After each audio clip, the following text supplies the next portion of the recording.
Inertia. Inertia is a property of, देखिएगा सुनिएगा ध्यान से, यहां से सवाल बनने वाले हैं वर्ड्स पे, लैंग्वेज पे, समझ गए क्या बोल रहा हूँ? और सारे सवाल मैं आपको दिखाते हुए चलूंगा और टेस्ट में आ भी सकता है, ध्यान रखिए। Inertia is property of a body by virtue of which it opposes any change in its state of rest और स्टेट ऑफ मोशन। या सिर्फ यही नहीं, रेस्ट और मोशन और डायरेक्शन भी, और डायरेक्शन भी। मोशन में बोल दिया तो समझो उसमें दोनों कंसीडर कर लेंगे, स्पीड भी और वेलोसिटी। वेलोसिटी कंसीडर हुआ मतलब क्या कंसीडर कर लिए? डायरेक्शन। समझिए। रेजिस्टेंस समझते हो? रेजिस्टेंस क्या बोलता है? मैं करंट को बहने नहीं दूंगा, उसका क्या करूंगा? अपोज करूंगा। वही कौन है? इनर्शिया। इनर्शिया क्या कहता है? अगर मैं रेस्ट पर हूं तो किस पे रहना चाहूंगा? मोशन में हूं तो किस पे रहना चाहूंगा? तो यही तो कौन था? First law. इसलिए फर्स्ट लॉ को और क्या कहता है? Law of inertia.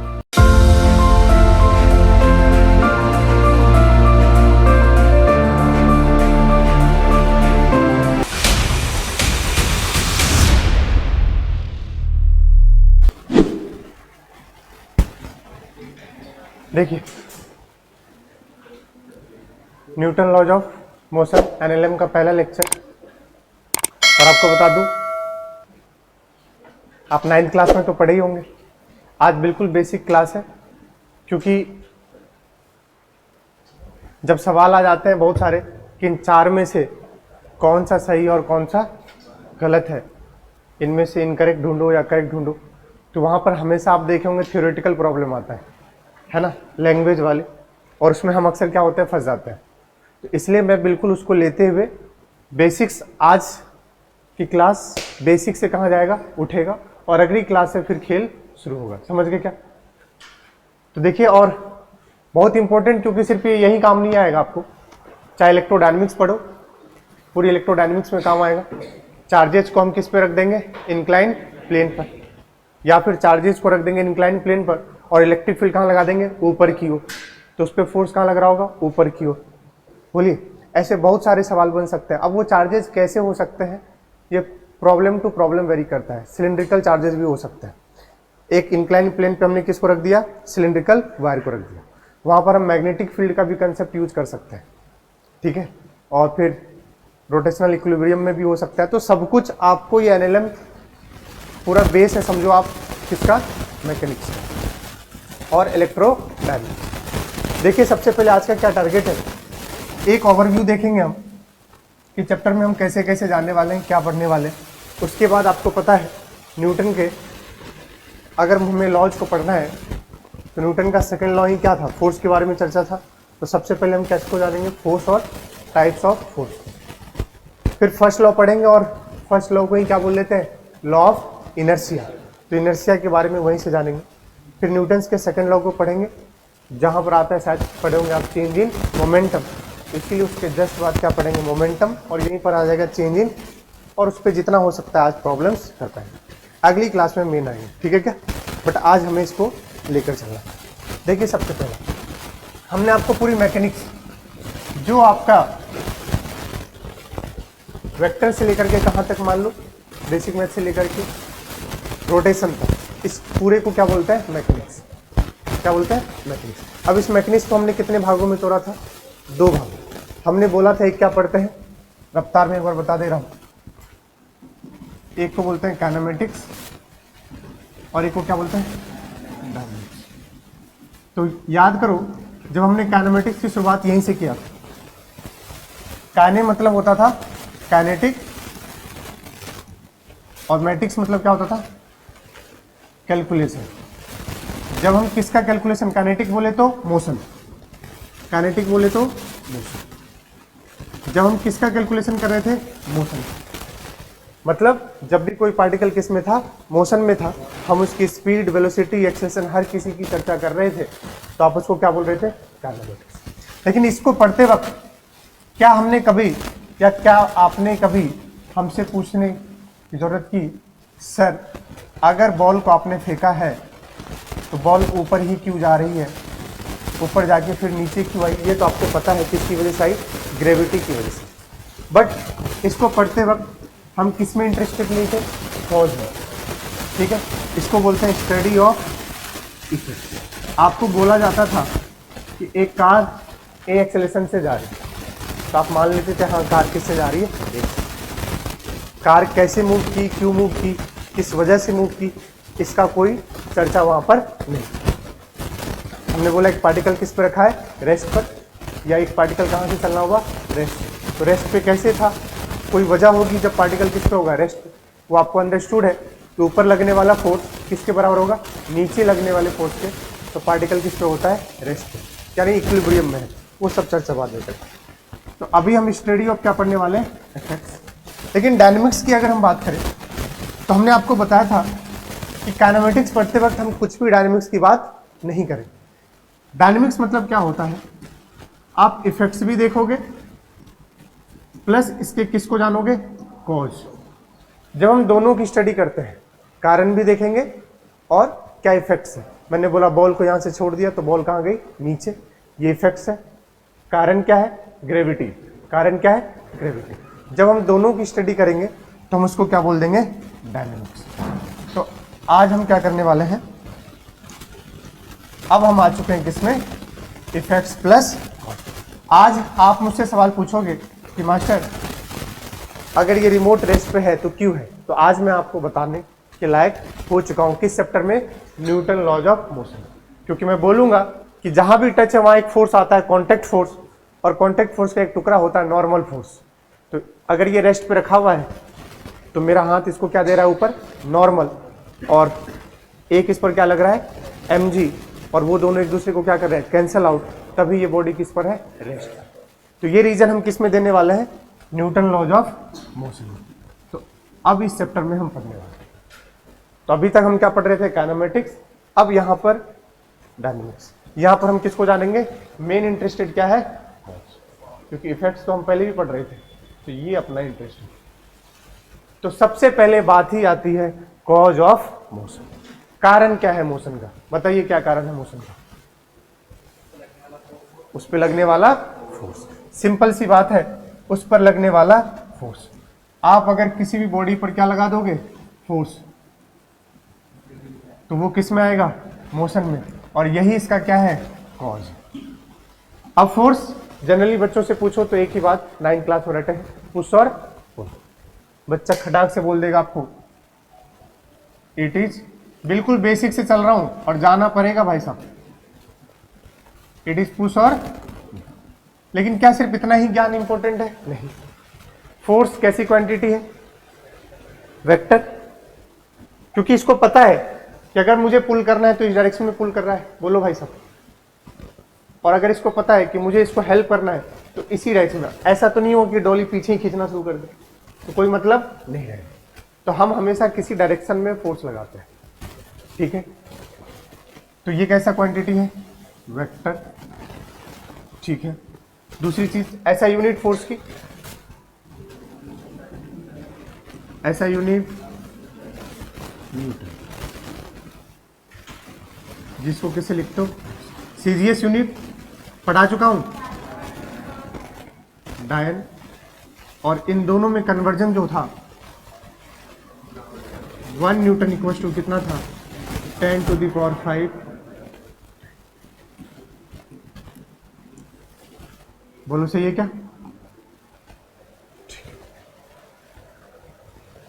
तो 1 न्यूटन इक्वल टू 10⁵ डायन। अब लड़कियां मुझसे डायन नहीं होती है, देखो देखो, डायन से कम भी नहीं होती है, देखो इधर। अब आगे चलो, अब इतना ज्ञान हो गया, और आप बताओ, और आप क्या जानते हो फोर्स के बारे में, और क्या जानते हो। Sir force can change the shape of the body, force can change the direction, ये वो वगैरह सब। और क्या जानते हो आप फोर्स के बारे में, चलो एक और जानते हो कि तुम, डायमेंशन। बहुत खूब, बच्ची बता दी, बताइए डायमेंशन बेटा जी, MLT-2। जिसका छूट गया है कोई बात नहीं, आप कर लो, MLT-2। और क्या जानते हो आप बेटा फोर्स के बारे में, ये जानते हो कि ज्यादा मास इनटू एक्सेलरेशन। एक चीज और इंपॉर्टेंट है, मान लो इस टेबल पर बोतल रखा हुआ है और मैं इस पे क्या लगा रहा हूं, अगर मैं इस पे फोर्स लगाऊंगा तो एक बार नीचे फोर्स लगा रहा हूं, क्या ये मूव कर रही है, बिल्कुल कर रही है।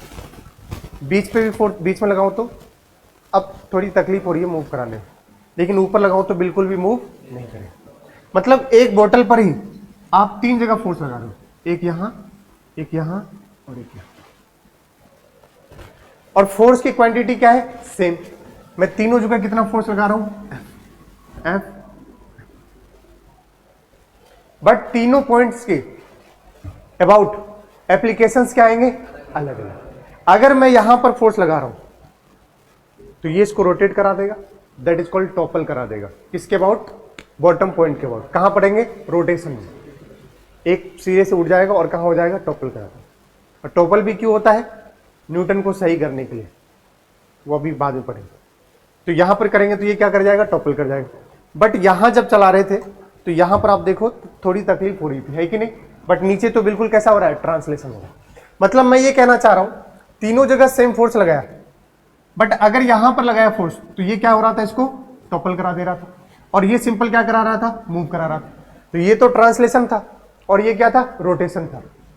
तो हर पॉइंट के अबाउट एप्लीकेशन फोर्स का क्या है? अलग अलग। तो फोर्स को हम एक और बात से जानते हैं और उसको बोलते हैं पुआ। पुआ बोले तो point of application. Her point के अबाउट फोर्स तो क्या है? सेम, बट हर फोर्स का एप्लीकेशन क्या है? अलग अलग। तो फोर्स इस बात पर भी निर्भर करता है कि आप किस पॉइंट पर अप्लाई कर रहे हो, और हर पॉइंट के अबाउट क्या हो सकता है? एप्लीकेशन अलग अलग हो सकता है। इस पॉइंट के अबाउट, ऊपर वाले पॉइंट के अबाउट क्या करा रहा है? रोटेट करा रहा है, जिसको बोल देंगे कौन सा? टॉपलिंग। और ये क्या कर रहा है? ट्रांसलेशन। सिंपल चला रहा है। कुछ गलत बोला क्या? इस वाले केस में क्या होगा? चल रहा है लेकिन बहुत तकलीफ हो रही है। इसकी भी रीजन है सबकी, क्योंकि पूरी बॉडी का मोस्टली वेट कहां पर है? अभी नीचे की है। अगर यहां लगा रहे हैं तो हम ज्यादा इजी से चल रहा है, क्योंकि हम लगभग किस पे लगा दे रहे हैं? Centre of mass. अगर पूरी बोतल भर दी तो बीच में भी कोई दिक्कत नहीं है। तो वो सब बात हम आगे करेंगे। तो इतना ज्ञान आपको किसका होना चाहिए? बेसिक किसका? फोर्स। किसका होना चाहिए? फोर्स का। अब आगे चलते हैं। देखिए 9th क्लास में आपने पढ़ा होगा डेफिनेशन ऑफ फोर्स, और उसमें कुछ बताया गया होगा आपको एरिस्टोटल के बारे में। पता है क्या? नहीं पता है, कोई बात नहीं। 9th क्लास याद दिला देता हूं, थोड़ा सा बस बेसिक बातें कर। क्या बोला था एरिस्टोटल ने? पढ़ लो एक बार। A constant continuous force is required to keep a body in uniform motion. ये बोला था एरिस्टोटल ने कि भैया अगर किसी बॉडी को किस में रखना है? मोशन में।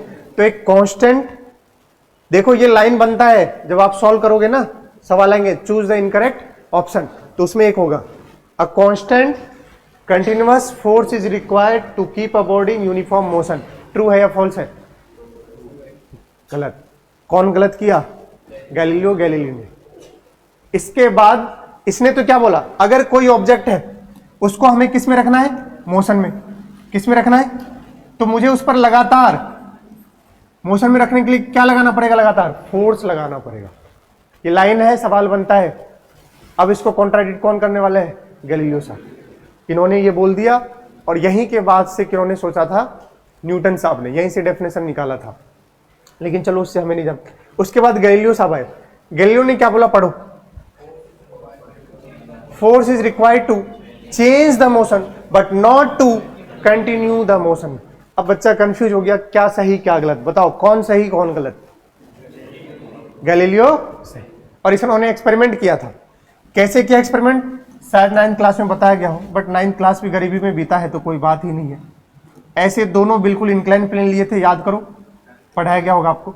इधर भी थीटा, और यहां से एक बॉल को क्या कर दिए? रिलीज कर दिए। बोलोगे? तो ये बॉल ऐसे गई, जाके फिर इधर ऊपर जाएगी। हमने किसी तरह, गैलीलियो ने क्या किया, जब देखा कि यहां से छोड़ रहे हैं तो ये बॉल जा रही है इस तरीके से वापस आ रही है। जब इसको आप यहां छोड़ रहे हो तो इस पे कौन सा फोर्स लग रहा है? mg sin theta. चलो एनएलएम नहीं पढ़ा, कोई बात नहीं। mg का एक कंपोनेंट कौन सा? mg sin theta. वो इस पे इसको चला रहा है। उसने बोला अच्छा यहां तक तो चला रहा था, फिर इसके बाद यहां से यहां उसने माना कि चलो एक मान लेते हैं कौन सा सरफेस है? Friction less surface. क्योंकि तुम बोलोगे कि यहां जब चला तो अब इसको चलाने वाला कौन हो गया, फ्रिक्शन। तो उन्होंने बोला मान लेते हैं ऐसा एक सरफेस उन्होंने बनाया जो कैसा सरफेस हो, फ्रिक्शन। वैसे तो हाइपोथेटिकल है, कोई भी सरफेस हो नहीं सकता, बट बहुत कम मात्रा को हम क्या कर सकते हैं, नेग्लिजिबल मान सकते हैं।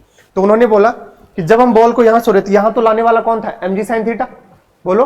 बट अगर हम पूरा ही इधर क्या बना दे, फ्रिक्शनलेस सरफेस, तो इस प्लेन पर कोई रोकने वाला है क्या, इसको चलता जाएगा, तो चलता जाएगा। तो इस बात को किन्होंने गलत कर दिया, गैलीलियो। क्योंकि गैलीलियो बोले थे अगर मोशन में रखना है आपको बॉडी को तो उस पर कंटिन्यूअस क्या लगाना पड़ेगा, फोर्स। गैलीलियो साहब ने बोला हमने यहीं तक लगाया, यहां के बाद कोई फोर्स, मतलब यहां से छोड़े तो mg sin थीटा लगा, इसके बाद सिंपल आपने क्या कर दिया, हॉरिजॉन्टल, और वो कैसा सरफेस ले लिया, फ्रिक्शनलेस। बोला शुरुआत में चलाने के लिए किसकी जरूरत पड़ती है, फोर्स की, बट उसको मोशन में कंटिन्यू रखने के लिए फोर्स की जरूरत कैसे, फ्रिक्शनलेस सरफेस पे अगर तुम रख दोगे और थोड़ा सा वेलोसिटी दे दिए तो क्या खत्म करने वाला कोई है क्या, नहीं है, तो आजीवन क्या होगा, चलता रहेगा, सिंपल। अगर एक वायर है और वह वायर जिसका रेजिस्टेंस नेग्लिजिबल हो, क्या हो, तो चार्ज को तुम रफ्तार दे दो, वो कभी रुकेगा क्या, नहीं रुकेगा। रेजिस्टेंस क्या करता है, अपोज करता है किसके, फ्लो ऑफ चार्ज को। लेकिन अगर रेजिस्टेंस है ही नहीं, क्या है, जीरो, समझो आप चार्ज के लिए वहां पर क्या हो गया, वायर एक फ्रिक्शनलेस सरफेस, और उस पर वो क्या करता रहेगा, मूव करता रहेगा। तो इस बात से गैलीलियो ने उनको बोला, तो आप क्या समझोगे कि ये बिल्कुल क्या है, करेक्ट है और सही बात है। अगर कह रहा हूं फ्रिक्शनलेस सरफेस है तो वहां पर एक बार आप मोशन ला दिए तो फिर उसको मोशन में रखने के लिए किसकी जरूरत नहीं है, फोर्स की, किसकी, फोर्स की। तो ध्यान समझिएगा, ये लाइन बन सकते हैं और बनते हैं सवाल में, ठीक है। तो क्या बोला, force is required to change the motion but not to continue the motion. और इसको इसी को बोल देते हैं, जो इन्होंने बोला था इसी को बोलते हैं पॉलिसी। बस उतना ज्यादा इंपॉर्टेंट नहीं है। देखिए इसके बाद है टाइप्स ऑफ फोर्सेस। नेचर में कितने फोर्सेस होते हैं, 4 फंडामेंटल फोर्सेस होते हैं। कौन कौन कौन बताएगा। एक होता है ग्रेविटेशन, कौन होता है, ग्रेविटेशन। और बताइए इलेक्ट्रोमैग्नेटिक फोर्स, कौन सा फोर्स, इलेक्ट्रोमैग्नेटिक फोर्स। सुनिएगा ध्यान से, यहीं पर सारे फोर्सेस आपके आ जाते हैं। यहां तो चलो mg आएगा, वेट आएगा, बट यहां पर जो फोर्सेस होते हैं मोस्टली फोर्सेस यही आप पढ़े होंगे। फ्रिक्शन फोर्स कैसा है, इलेक्ट्रोमैग्नेटिक फोर्स। और फ्रिक्शन फोर्स और भी किसका एग्जांपल है, कांटेक्ट फोर्स का, वो अभी हम आगे देखेंगे। मेन मुद्दे की ग्रेविटेशन, इलेक्ट्रोमैग्नेटिक, बोलो आप इसको बोल दो वीक न्यूक्लियर फोर्स बोलते हैं, और एक होता है स्ट्रॉन्ग न्यूक्लियर फोर्स। मेनली इसी में हम इसको क्या करते हैं, डिवाइड करते हैं। तो नेचर में हमारे पास कितने फोर्स हैं, 4, और इन्हीं के अंदर सारे सब कैटेगरीज अपने को मिलेंगे। देख लीजिए एनसीईआरटी में गिवन है, इसलिए मैंने इसको रखा है, एक बार चर्चा करने में कोई कुछ भी नहीं जाता। अच्छा यहां पर एक चीज छूट गया है, ये रिलेटिव स्ट्रेंथ है, ध्यान रखिएगा। आपको जैसे हुबहू बता रहा हूं वैसे ही आप रट लीजिएगा। सबसे पहले ग्रेविटेशनल बताया, क्या बताया, फिर स्ट्रॉन्ग। इसकी पूरी चर्चा करेंगे, और कहां पर, न्यूक्लियर फिजिक्स में। किसमें, न्यूक्लियर फिजिक्स में। एटॉमिक फिजिक्स के बाद क्या आएगा, न्यूक्लियर फिजिक्स, जो मॉडर्न फिजिक्स जिसको बोलेंगे, तो वहां चर्चा करेंगे। देखो इसका सबसे पहले रेंज की बात करें, ग्रेविटेशनल रेंज अनंत है भाई। कहां पर सन है, कहां अर्थ है कि नहीं, कितनी दूरी है, बट क्या दोनों के बीच फोर्स है, बिल्कुल है। तो अनंत रेंज है इसका फोर्स। इलेक्ट्रोमैग्नेटिक भी क्या होता है, इन्फिनाइट रेंज होता है। लेकिन वीक न्यूक्लियर फोर्स आपको देखा गया है कितने मीटर तक में लगेगा, 10⁻⁻16 मीटर तक में रेंज। स्ट्रॉन्ग न्यूक्लियर का फर्मी, -15 को क्या बोलते हैं, फर्मी। क्या बोलते हैं, फर्मी। और आपको पढ़ाया गया होगा रेडियस ऑफ न्यूक्लियस किस में होता है, फर्मी में होता है, कुछ तो बोलो। और वहां पर एटॉमिक स्ट्रक्चर में ये फॉर्मूला भी दिया गया होगा, R = R0a⁻1/3। चलो ये सब बाद में हम चर्चा करेंगे। बहुत सही किए। इन्फिनाइट रेंज है, इसका भी इन्फिनिटी, इसका -16 और इसका -15। एक होता है बेटा रिलेटिव स्ट्रेंथ, किसके रिलेटिव में हम बात कर रहे हैं, तो ये ऑर्डर हो जाता है -39। अब गूगल पे जाओगे तो -38 अप्रोक्सीमेटली लिया हूं, समझ गए, कहीं पर -39 है, कहीं -38। ये -2 हो जाता है, और ये 10⁻⁻13 और ये 1 हो जाता है। इसको ऑपरेट करने के लिए किसके किसके बीच में लग सकता है ग्रेविटेशनल फोर्स? किसी भी ऑब्जेक्ट के बीच में लग सकता है, सारे टाइप के ऑब्जेक्ट है। अच्छा, उस पार्टिकल को बोलते हैं, मैं बोल देता हूं वैसे कोई मतलब नहीं है, ग्रेविटॉन। जो पार्टिकल्स होते हैं ना जिसके बीच में लगता है क्या? ग्रेविटेशनल फोर्स, उस पार्टिकल का नाम बोल देते हैं ग्रेविटॉन। इसके बाद कौन सा है? इलेक्ट्रोमैग्नेटिक फोर्स, जिसको बोलते हैं चार्ज्ड पार्टिकल। इसी के अंदर आप कहा जाएगा जो भी है चार्ज पार्टिकल में, लेकिन कौन सा? फोटॉन्स के बीच में। इसका जो मीडिएटर होता है, आप ऐसे समझो ऑपरेट्स अमंग, जो मीडिएटर होता है इसका वो होता है फोटॉन्स। किसका? इलेक्ट्रोमैग्नेटिक फोर्स का। और वीक न्यूक्लियर फोर्स जो आपको लगेगा, some elementary particles like electrons and anti neutron. क्या है सर? ये सब चर्चा करेंगे। न्यूट्रिनो का भाई क्या होता है? Anti neutrino. कब निकलता है? जब डिके होता है। कहां पढ़ेंगे? Modern physics. और इसमें जो होता है स्ट्रॉन्ग न्यूक्लियर फोर्स में न्यूक्लियॉन्स, न्यूक्लियॉन्स आपको पता ही है किसका बना होता है? प्रोटॉन और न्यूट्रॉन का। प्रोटॉन और न्यूट्रॉन का। तो वही कह रहा है heavier elementary particles nucleons. Nucleons के अंदर क्या होता है? प्रोटॉन और न्यूट्रॉन। उन सब की चर्चा करता है किसमें? एमोंग लगेगा कौन सा? Strong nuclear force. एक बार बस मुझे ये बताना था आपको। क्या देख लिया आप किसके किसके बीच लगता है? अच्छा, यहां भी है, एक होता है बेसोन, एक होता है मिजोन। ये सब इतना कुछ नहीं जानना है, किस किस पार्टिकल को मेडिएटर पार्टिकल। जैसे ग्रेविटॉन बोलते हैं ना, यहां बोलते हैं फोटोन। क्या बोलते हैं? इसका मेडिएटर क्या बोलते हैं? फोटोन। इसको बोलते हैं मेसोन और इसको क्या बोलते हैं? बोसोन। तो इस तरीके से होता है, बट कोई मतलब का उतना नहीं। दो चीज जानना है, बैलेंस्ड और अनबैलेंस्ड फोर्स। दिख रहा होगा, बताओ नेट फोर्स यहां क्या हो जाएगी? जीरो। अगर जब भी नेट फोर्स क्या हो जाए? जीरो, तो आप उसको क्या बोलोगे? Balanced force. मैं डेफिनेशन नहीं लिख रहा, सबका सम किसके बराबर होगा? जीरो के, तो क्या कहलाएगा? Balanced force. अगर नेट फोर्स जीरो नहीं है तो क्या होगा? Unbalanced force. जो आपको समझ आ रहा है कि अगर आप किक किए हो तो ये फुटबॉल जब जाएगी तभी जब इस पर कैसा फोर्स लग रहा होगा? अनबैलेंस लग रहा होगा। अगर चारों तरफ से फुटबॉल पे फोर्स लगाएंगे तो ये कैसा रहेगा? बैलेंस रहेगा। अभी net force not equals to. आप इस कंडीशन को ये भी बोल सकते हो कि अभी ये किसमें है? इक्विलिब्रियम में है। किसमें है? इक्विलिब्रियम। बट उसकी चर्चा अभी हम और आगे करेंगे। इक्विलिब्रियम भी दो टाइप के, स्टैटिक और डायनामिक, वो सब अभी नहीं। आगे देखिए, कॉमन फोर्सेस इन मैकेनिक्स। और मैकेनिक्स बोलते ही हमें अभी सबसे पहला चैप्टर किसकी याद आ रही है? न्यूटन लॉज ऑफ मोशन का। तो बच्चा इस चैप्टर में हम यही फोर्सेस पढ़ेंगे। है तो अभी हमने आपको टाइप्स ऑफ फोर्सेस कितने बताए? Gravitational, electromagnetic, weak, strong. But इतना हमें अभी नहीं पढ़ना। अभी हमें इस चैप्टर में क्या पढ़ना है वो बताओ। इस चैप्टर में हम ये फोर्स पढ़ने वाले हैं। Weight force, normal force, tension force, spring force और कौन सा? Friction force. सुनिएगा ध्यान से। मैं एनएलएम में कौन कौन सा पढ़ाने वाला हूं? मैं एनएलएम में ये चार पढ़ाने वाला हूं। ये कौन से चैप्टर में कवर होगा? एनएलएम में, न्यूटन लॉज ऑफ मोशन। इसका नाम अलग से चैप्टर क्या पढ़ेंगे? फ्रिक्शन। सारे टीचर यहां पर आपको एक में ही पढ़ा देंगे मिलाकर, मैं इसको अलग से पढ़ाता हूं। एनएलएम अलग और फ्रिक्शन अलग। फिर से सुनिएगा। और कुछ बच्चे काइनेमेटिक्स में बहुत सारे आपको कहीं पर ऐसे ऑनलाइन मत पढ़ लेना। अभी पता चला सर वहां तो सर्कुलर मोशन पढ़ा दिया, आपने तो पढ़ाया नहीं। वो एनसीईआरटी के हिसाब से काइनेमेटिक्स में छोटू सा टुकड़ा है, किसका? Kinematics of circular motion. तो कहां पढ़ा देते हैं वो? काइनेमेटिक्स में। मैं उसको आपको पूरा बकायदा अलग चैप्टर करके, एनएलएम फ्रिक्शन के बाद कौन सा स्टार्ट होगा? Circular motion. तो आप ये सब मत देखना। उसके बाद फ्रिक्शन अलग। अच्छा, इसमें भी फोर्सेस में आपके जो होंगे, एक होता है कॉन्टैक्ट फोर्स। क्या होता है? जहां जहां टच होगा उनको क्या बोलेंगे? Contact force. इनके कौन कौन से एग्जांपल हैं? इनमें से जो आपके पास ये टेबल है, स्टैंड है, इसमें से बताओ कौन कौन से कॉन्टैक्ट फोर्स होंगे? नॉर्मल, टेंशन, स्प्रिंग और फ्रिक्शन। वेट जरूरी नहीं है, हवा में तब भी क्या लग रहा है? वेट लग रहा है। लेकिन कॉन्टैक्ट फोर्स ये चारों है। नहीं आ रहा? ये चारों कैसे फोर्स हैं? कॉन्टैक्ट फोर्स है। और हम जब जब कहीं भी टच होगा, एक बॉल ब्लॉक है, किस पे रखा हुआ है? ग्राउंड पे, कांटेक्ट है तो नॉर्मल सब आएगा। नॉर्मल भी आ सकता है, फ्रिक्शन भी आ सकता है। टेंशन नहीं आएगा, क्योंकि टेंशन आने के लिए क्या आएगा? रस्सी। बट रस्सी से भी किसी को क्या करोगे? कनेक्ट करोगे। कनेक्ट करोगे तो फिर टचिंग हो गई। टचिंग होगी मतलब कैसा फोर्स है? Contact force. बोलिए सही है क्या? तो ये कॉन्टैक्ट फोर्स में चार आ जाएंगे। कौन कौन से? नॉर्मल,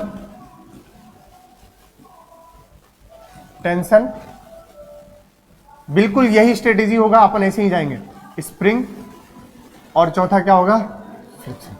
तो मैं इधर से इधर ही जाने वाला हूं, किसमें, Newton laws of motion.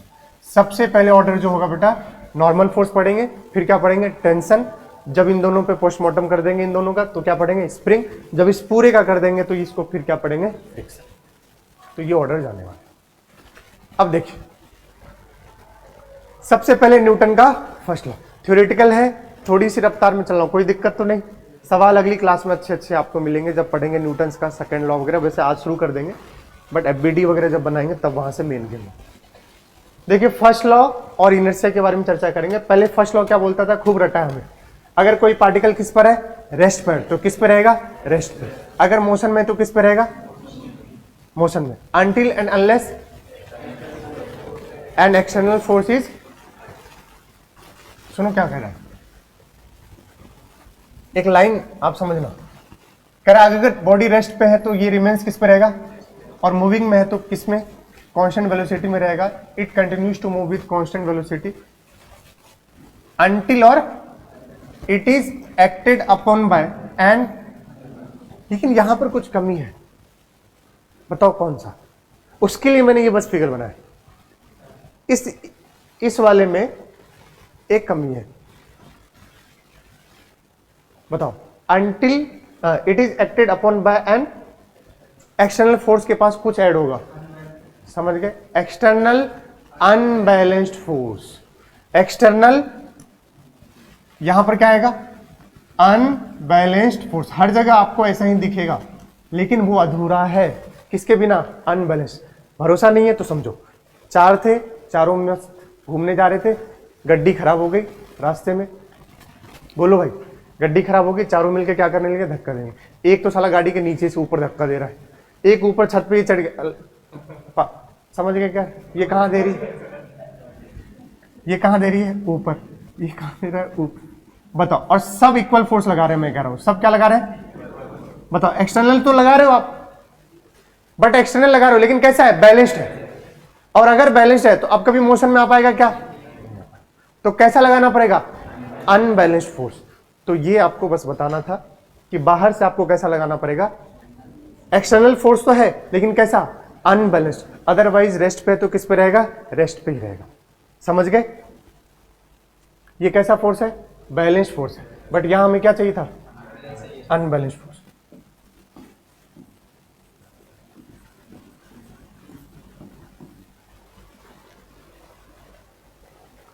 Inertia, inertia is a property of, देखिएगा सुनिएगा आप ध्यान से, यहां से सवाल बनने वाले हैं वर्ड्स पे, लैंग्वेज पे, समझ गए क्या बोल रहा हूं, और सारे सवाल मैं आपको दिखाते हुए चलूंगा और टेस्ट में आ भी सकता है, ध्यान रखिएगा। Inertia is property of a body by virtue of which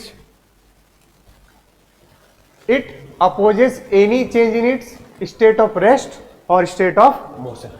या सिर्फ यही नहीं, रेस्ट और मोशन और डायरेक्शन भी, और डायरेक्शन भी। मोशन में बोल दिया तो समझो उसमें दोनों कंसीडर कर लेंगे, स्पीड भी और वेलोसिटी भी। वेलोसिटी कंसीडर हुआ मतलब क्या कंसीडर कर लिए, डायरेक्शन। समझिए, रेजिस्टेंस समझते हो, रेजिस्टेंस क्या बोलता है, मैं करंट को बहने नहीं दूंगा, उसका क्या करूंगा, अपोज करूंगा, वही कौन है, इनर्शिया। इनर्शिया क्या कहता है, अगर मैं रेस्ट पर हूं तो किस पे रहना चाहूंगा, मोशन में हूं तो किस पे रहना चाहूंगा, तो यही तो कौन था, फर्स्ट लॉ। इसीलिए फर्स्ट लॉ को और क्या कहते हैं, law of inertia. First law को और क्या कहते हैं, law of inertia. It is also called law of inertia.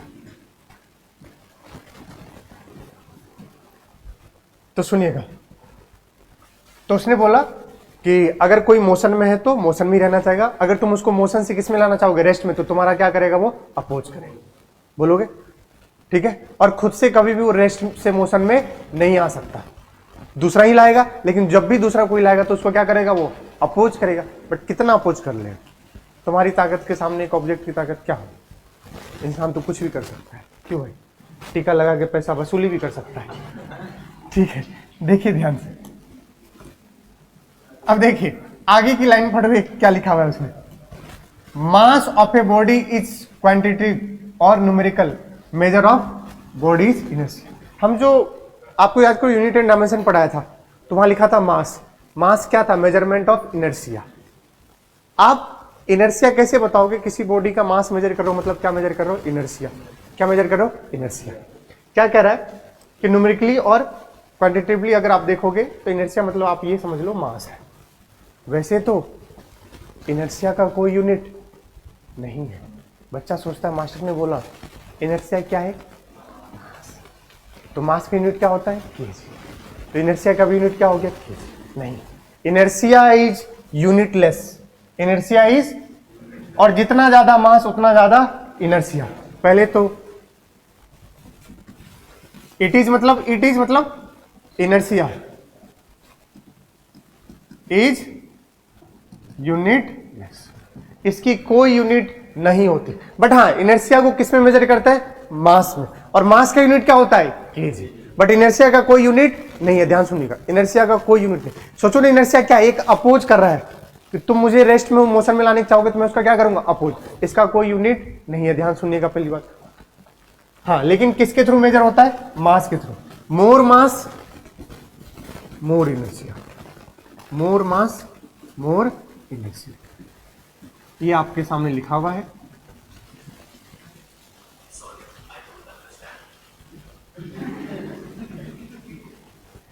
तुम्हारी ऐसी की तैसी। क्यों अंडरस्टैंड नहीं हो रहा? गधा है क्या? बिल्कुल।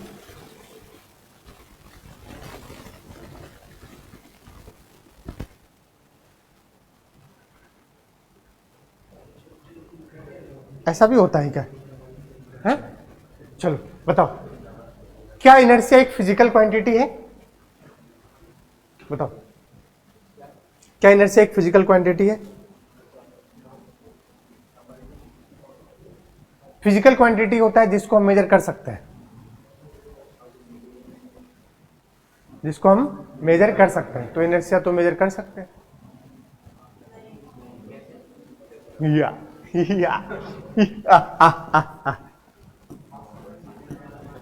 It is physical quantity. True or false? It is physical. देखो सवाल बन रहा है भाई साहब, inertia is a physical quantity. True or false? ये है फॉल्स। क्या है? गलत है। इनर्शिया एक फिजिकल क्वांटिटी नहीं है। इनर्शिया आप कंपेयर कर सकते हो। मोर मास मोर इनर्शिया। अरे यार, तो it can be only compared. ध्यान सुनेगा, it is not a physical quantity. ये क्या है? फॉल्स है। It can only compared. सिर्फ क्या कर सकते हो तुम? कंपेयर कर सकते हो। क्या बोलोगे? ज्यादा मास तो ज्यादा इनर्शिया बोलोगे। इसीलिए जब ट्रक वगैरह आप स्पीड लगाते हो, स्पीड होता है और आप क्या लगाते हो? ब्रेक। तो उसको कंट्रोल करना क्या हो जाता है? और आगे में सामने वाला का कीमा बन जाता है, पता है ना। तो it can only be compared, क्योंकि ट्रक का मास क्या होता है? बहुत ज्यादा होता है। तो मोर मास मोर इनर्शिया उसको रेसिस्ट करेगा। वो मोशन में है तो किस में आने में? तुम ब्रेक लगा के चारों रेस्ट आने में, तो उसका क्या करेगा? वो अपोज करेगा। क्या इतनी बात आपको समझ आई? It can only be compared और it is not a physical quantity. अब समझिएगा, ठीक है?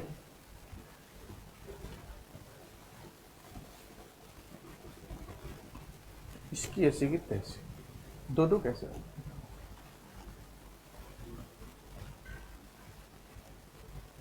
हाँ, आगे है। ठीक, चलो इसी में बता दो। चलो बताओ, एक ब्लॉक दिख रहा है भैया आपको? ये सब सवाल है। और ये ब्लॉक किससे टंगी हुई है? रस्सी से। सॉरी, मतलब छत से टंगी हुई। किसके थ्रू? रस्सी के थ्रू। अब इस रस्सी को आप, दो रस्सी दिख रहा है आपको, एक ब्लॉक और छत के बीच में, और एक ब्लॉक और उसके हैंड के बीच में। ये दो बार खींच रहा है। एक बार सडनली खींच दे रहा है नीचे वाले को, बोलो। एक बार कैसे खींच रहा है? स्लोली, धीरे धीरे। तो स्लोली का स्क्वायर। कौन दो बार लिखे? तो आप समझिए मेरी बात। अगर हम सडनली खींच रहे, सवाल आपको खूब मिला होगा और तुम्हें आंसर भी पता होगा। बताओ, सडनली खींचेंगे अगर बी को तो कौन सा टूटेगा?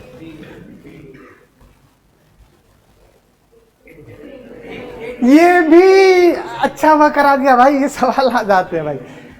अगर मैं सडनली खींच दिया बी को तो कौन सा टूटेगा? इस पे शॉर्ट्स भी बना रखा हूं मैं। डॉल वाला ऐसे खींचा था तो कौन सा वाला टूटा था? नीचे वाला। जब सडनली खींचोगे तो समझना यहां का जर्क कहां ट्रांसफर नहीं हो पाएगा? ऊपर, क्योंकि बीच में कौन है? मास है। तो सडनली खींचोगे तो झटका दोगे तो ये वाला क्या हो जाएगा? टूट जाएगा। ये समझने वाला है। इसमें ऊपर ट्रांसफर आपका फोर्स नहीं हो पाएगा। ऊपर का बॉडी किस पे रहेगा? रेस्ट पे। नीचे वाला धागा सिर्फ किस में आ जाएगा? मोशन में। तो सडनली खींचोगे तो कौन सा?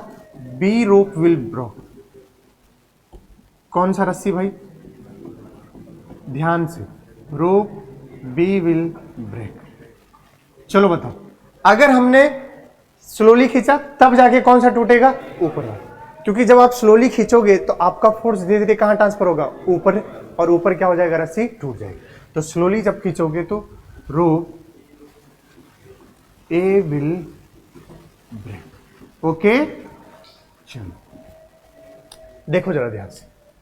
किसी की कांच आप तोड़ना चाह रहे हो, एक बच्चा बॉल से तोड़ना चाह रहा है, एक बुलेट से। बताओ किससे ज्यादा सही तोड़ पाएगा?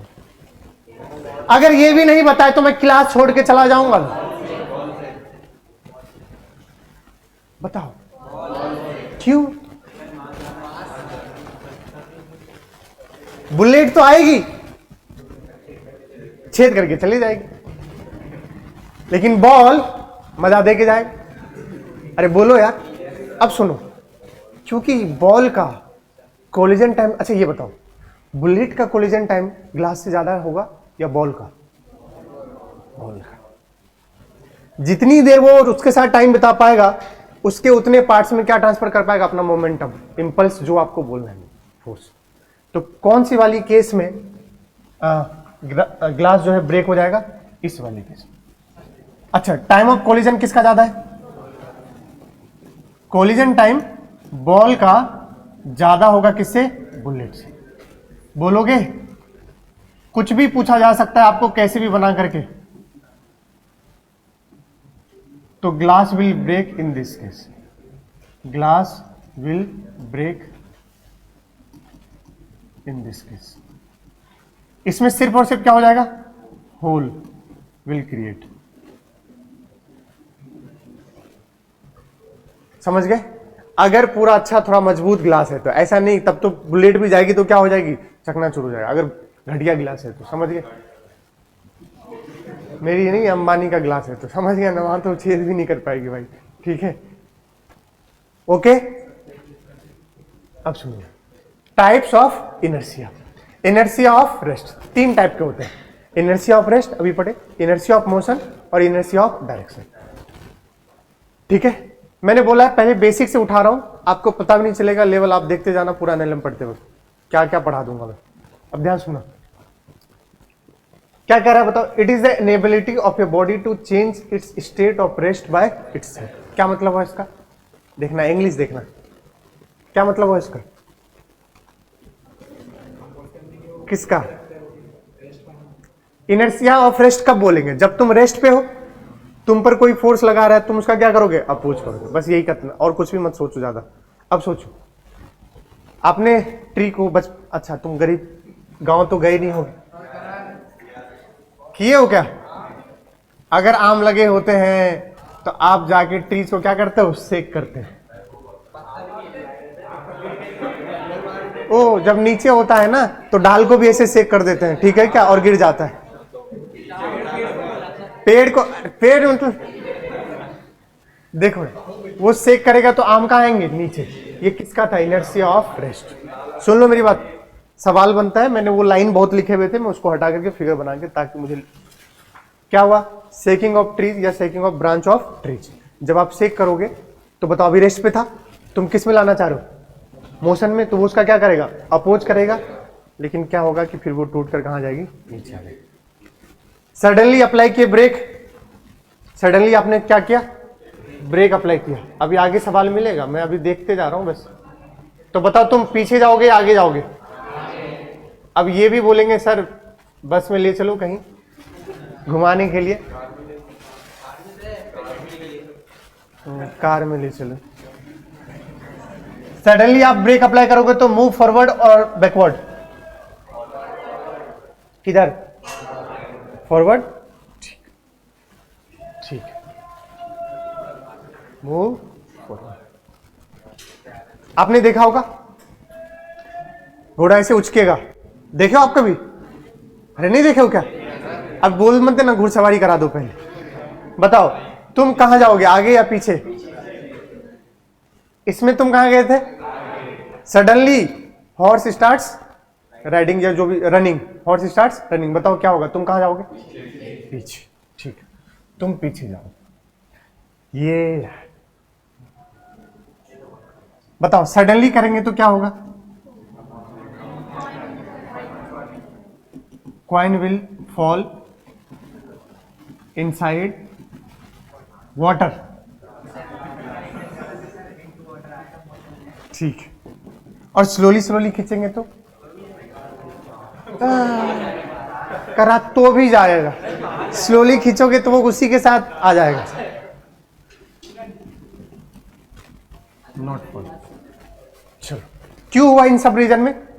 अगर तुम सडनली खींचे तो पहले किस पे रहना था, तो वो किस पे ही रहना चाहेगा? रेस्ट पे। अब तुम सडनली खींच लिए तो तुम तो टॉवेल तो किस में आ गया? मोशन में, बट वो किस पे रह गया? रेस्ट पे। तो वो कहां गिर जाएगा?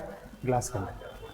और धीरे धीरे खींचोगे तो उसके तुम रेस्ट को ज्यादा चेंज नहीं कर रहे हो, तो वो आपके साथ क्या आ जाएगा? रेस्ट पे चाहेगा। तो वो किस पे रहना चाहेगा? रेस्ट पे। तुम धीरे धीरे खींच रहे हो तो टॉवेल तुम्हारा मान लो किस पर ही रहेगा? रेस्ट पर। तो वो तुम्हारे साथ ही आ जाएगा। समझ गए क्या बोल रहा हूं? इनर्शिया ऑफ मोशन क्या कह रहा है देखो, फिर से वही। इस बार मोशन में तो किसका अपोज करेगा? मोशन का। मोशन में तो मोशन में ही रहना चाहेगा, और किसका? कि मुझे रेस्ट पे नहीं आना है। समझ गए क्या बोल रहा हूं? आगे बढ़ो। अब सुनना ये सवाल देखो, गाड़ी के अंदर कहां भागे रे? अब बॉल इस, ये है सवाल, सुन लीजिए ध्यान से। ये सवाल आएगा कौन सा करेक्ट कौन सा इनकरेक्ट। अब ball is thrown in the upward direction, ball को कहां फेंका गया? ऊपर की ओर। By a passenger sitting inside a moving train. अरे ठीक है ना, गाली क्या दे रहे हैं?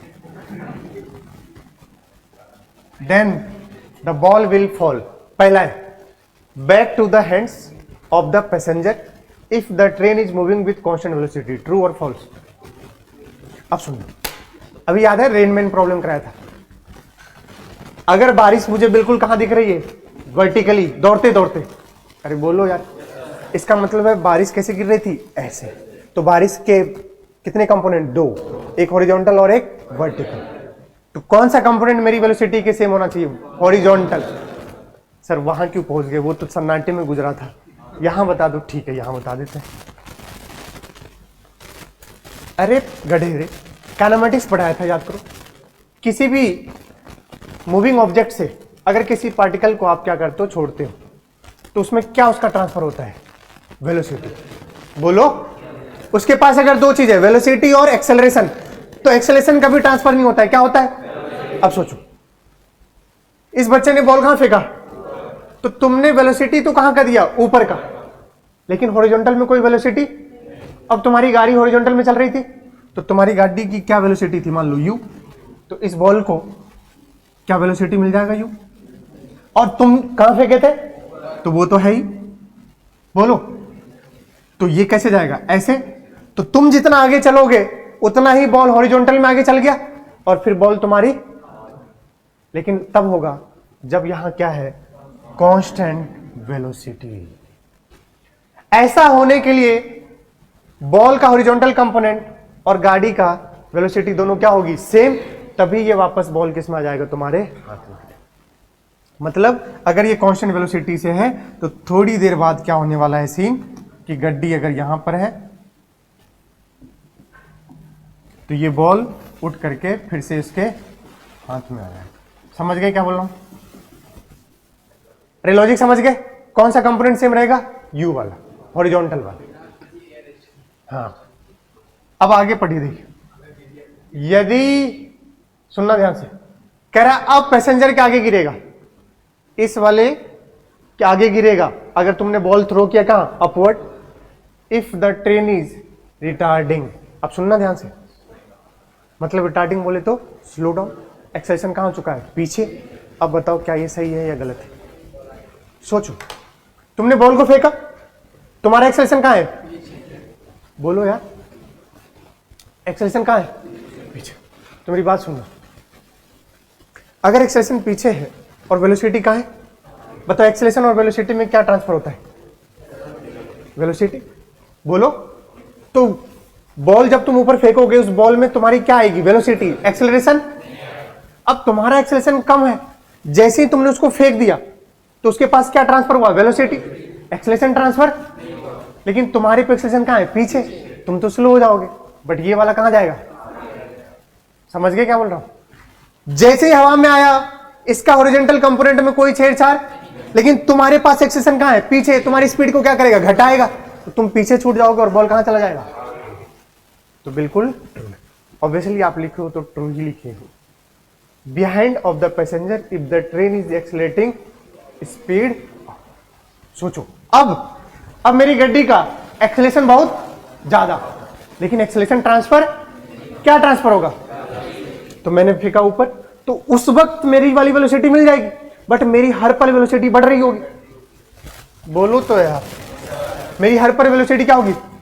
अब बॉल को जो वेलोसिटी मिला था और मेरे पास क्या रह गया? एक्सेलरेशन। तो मेरी वेलोसिटी बढ़ा देगा, तो मैं स्पीड में निकल जाऊंगा और बॉल कहां रह जाएगा? पीछे। तो ध्यान से ये सवाल बनता है, बोलिएगा। ये तीनों ही बच्चे सवाल है और बच्चे मर रहे होते हैं, सर जी पता नहीं कब कहां आगे कब कहां। अंतर है, ये दोनों किसका केस है? एक्सेलरेशन का। स्लोइंग डाउन मतलब एक्सेलरेशन कहां है? पीछे। स्पीड अप मतलब एक्सेलरेशन कहां है? आगे। सब कहां पढ़ाया हूं? काइनेमेटिक्स में। देखिए, इनर्शिया ऑफ डायरेक्शन। अगर मैं इधर चल रहा हूं, थैंक यू, मुझे भी ठंड लगी। अगर मैं इधर चल रहा हूं तो मैं चाहूंगा इधर ही डायरेक्शन रहे, मैं अपने डायरेक्शन को चेंज करना नहीं चाहूंगा। कैसे? पढ़ो। When a straight running car turns sharply the person sitting inside feels a force radially out. ये मेरे साथ रोज सुबह होता है, रोज सुबह होता है। यहां जब आप आओगे सनवैली से होते हुए कलेक्ट्रेट से, तो वहां एक चौड़ा है, तो मैं मस्त स्पीड में ऐसे टर्न लेता हूं। मैं साला इसी रेडियली कहां जाने लगता हूं? बाहर। तो इसलिए क्या लगाता है? Seat belt. बोलो।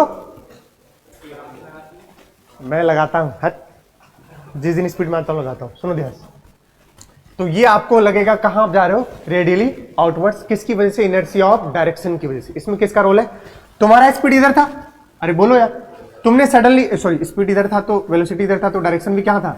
इस डायरेक्शन। तुमने सडनली क्या शार्प टर्न लिया, तो तुम्हारा डायरेक्शन किधर हो जाएगा? इधर। बट इनर्शिया ऑफ डायरेक्शन क्या कह रहा है? मैं तो क्या करूंगा? अपोज करूंगा। सडनली आप चेंज नहीं कर सकते, इसीलिए वो आपको, जब आप यहां से यहां गए तो रेडियली कहां भेजता है आपको? बाहर की ओर। तो इस तरीके से ये इनर्शिया ऑफ डायरेक्शन। और फील करना है, सुनो, क्या कभी देखे हो ग्राइंडिंग करना? स्टोन को काटने वाला देखे हो ना, जो घूमता है खूब स्पीड में, क्या बोलते हैं उसको? वही तो बोल रहे हैं, ग्राइंड। तब उसमें तुम देखोगे तो उसमें ऐसे करके निकल रहा होता है, अरे आग निकलता दिखता है यार। तो वो आप अगर देखोगे तो हर पल कैसे दिख रहा होगा? टेंजेंशियली। कैसे दिख रहा होगा? इस पॉइंट पे ऐसे, इस पॉइंट पे ऐसे। तो आपको वो क्या बताता है? देखना है, अगर आपको फील करना है इनर्शिया ऑफ डायरेक्शन, तो उसके लिए वो आपको बता रहा है। देखो, when a knife is raised, अब यहां नाइफ नहीं है, against a grinding stone the sparks produced move in the tangential direction. तो यहां भी आपको दिख सकता है कि कैसे इनर्शिया ऑफ डायरेक्शन है। मतलब पहले वो ऐसे है तो उधर ही रहना चाहेगा, लेकिन वो किधर हो रहा है होता है? ऊपर की ओर, जैसे जैसे वो घूमेगा।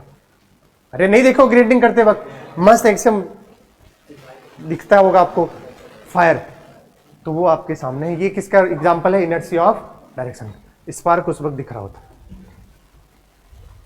अब सवाल ये आया, एनसीईआरटी का सवाल है, खटाखट मुझे बता दो, मुझे अच्छा महसूस हो।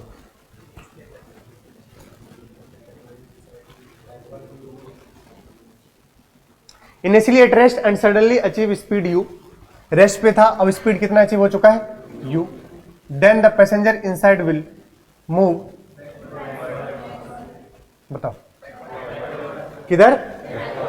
क्या है? 3 पर आया, inertia of rest, inertia of motion, inertia of direction. कौन सा है? मोशन कहां से आ गया, रेस्ट पे था ना। देखो अभी पहले बताओ किधर मूव करेगा, ड्यू टू बताओ इनर्शिया ऑफ, इसमें बताओ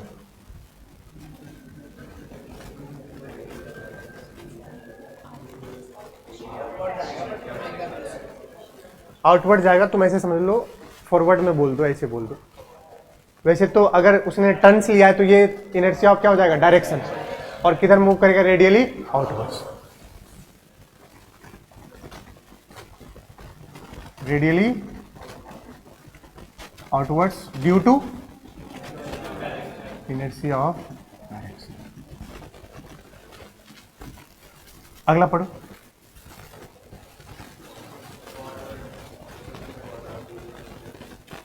समझ गए, ये क्या होगा, फॉरवर्ड मूव करेगा, अरे अभी तो बताया यार, और ड्यू टू इनर्शिया ऑफ इस बार क्या है, तो तीनों एग्जांपल हो चुके हैं आपके पास, रेस्ट का भी, मोशन का भी और डायरेक्शन। अब एक जो बचा है ये आपको सोचना है, ये आपके लिए टास्क है। चलो बता दो, अब तुम्हारा ये क्या पूछा है, ये जा रहा है कितनी स्पीड से, u कांस्टेंट स्पीड से। तुमने एक पार्टिकल को क्या किया, ड्रॉप किया। तुम्हें पूछा है कैसा पाथ लेगा, मैं एग्जांपल वो ऑप्शन दे देता हूं, आपको सोचना है। एक स्ट्रेट लाइन ऐसे जाएगा, बोलो, या ऐसे गिरेगा या ऐसे गिरेगा, फर्स्ट सेकेंड थर्ड।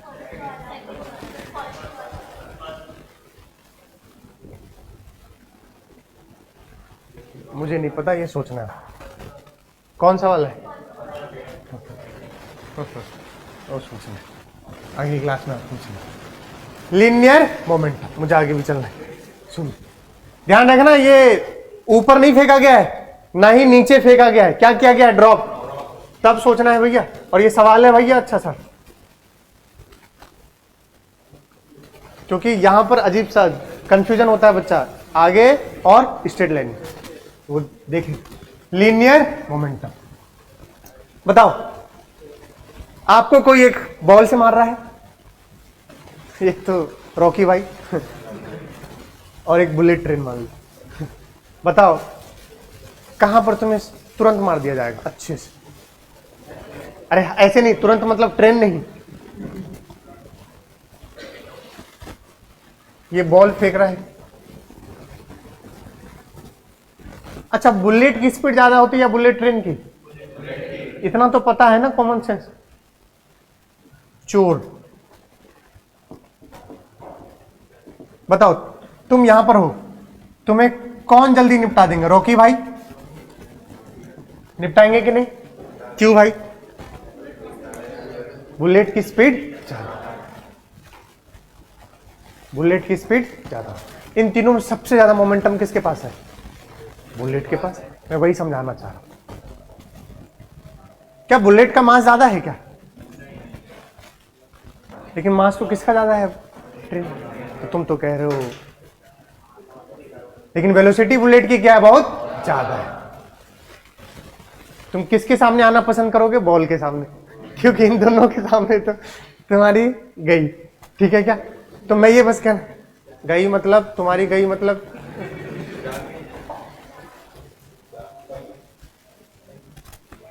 बताओ किसका मोमेंटम सबसे ज्यादा, बुलेट का। उसके बाद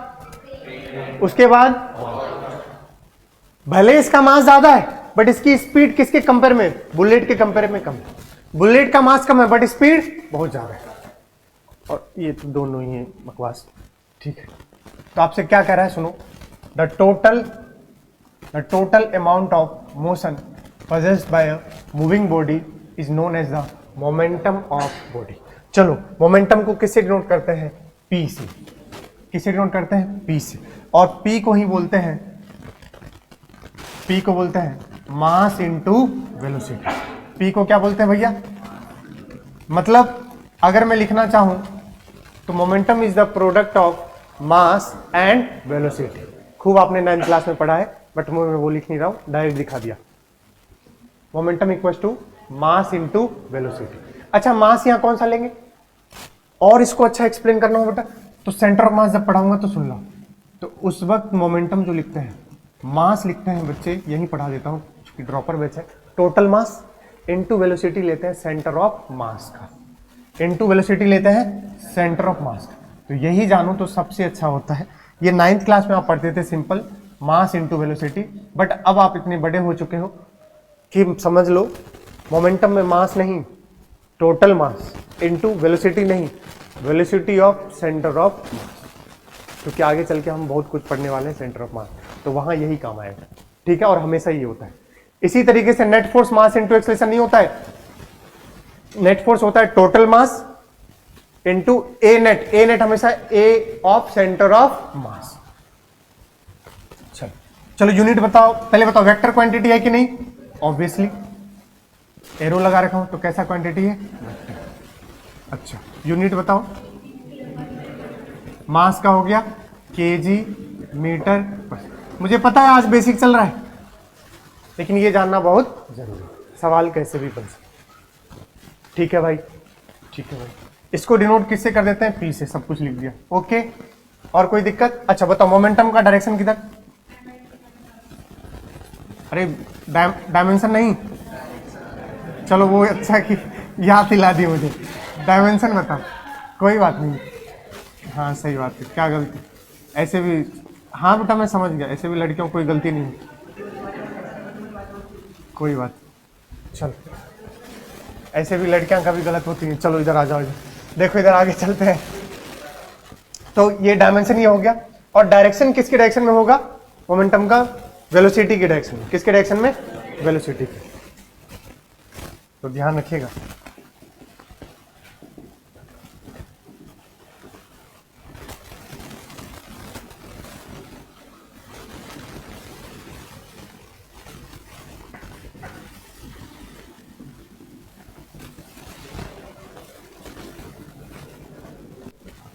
ऑर्डर बताओ बुलेट का सबसे,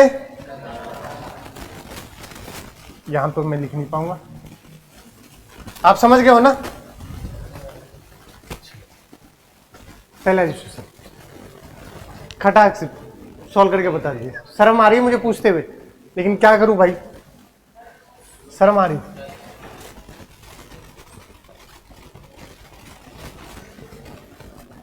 बताओ मोमेंटम क्या होता है, मास इनटू वेलोसिटी। कितना मास है रे, 5 केजी। किधर की ओर मूव कर रहा है रे, कितने से, 2 से। ये कोई सवाल है, यूनिट बताओ, केजी मीटर पर सेकंड। लेकिन किसके साथ बताना पड़ेगा, डायरेक्शन के साथ।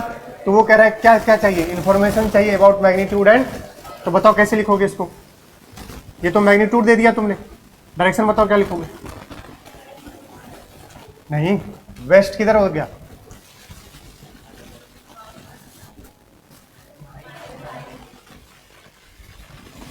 देखो ईस्ट वेस्ट नॉर्थ, तो -10, या फिर इसको क्या बोल दो, वेस्ट ही है ना।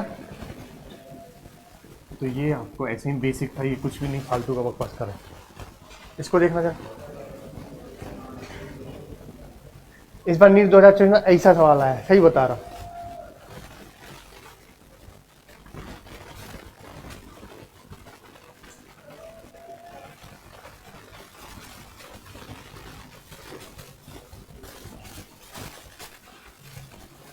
ओह माय गॉड, अच्छा क्या मैंने करा दिया ये सवाल यार।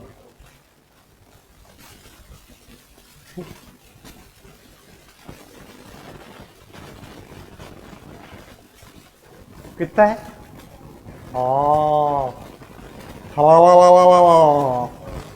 हाय अच्छा हमें करा दिया यार। मुझे लग रहा था मैं क्या ही ले रहा हूँ आज का सवाल, लेकिन ओ माय गॉड बच्चे सही है भाई, बेसिक बहुत जरूरी है। तो हम लेंगे, हमें बता रहे हैं कोई, क्या करोगे इसका, किलोमीटर पर सेकंड है, 10,000, 10,000।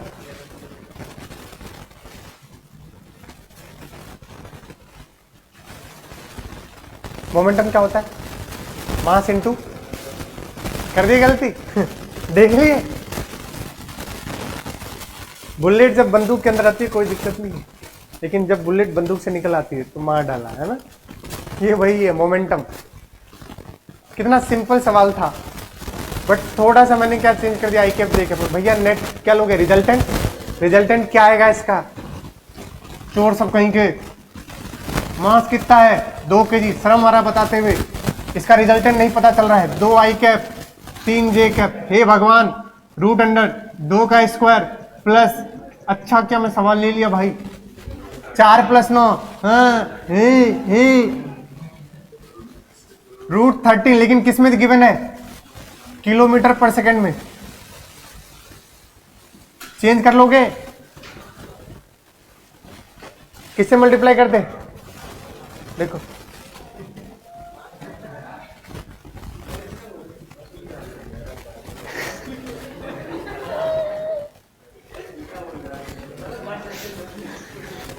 भाई, एक मिनट, किलोमीटर पर सेकंड से मीटर पर सेकंड में कन्वर्ट करना है, क्या करेंगे।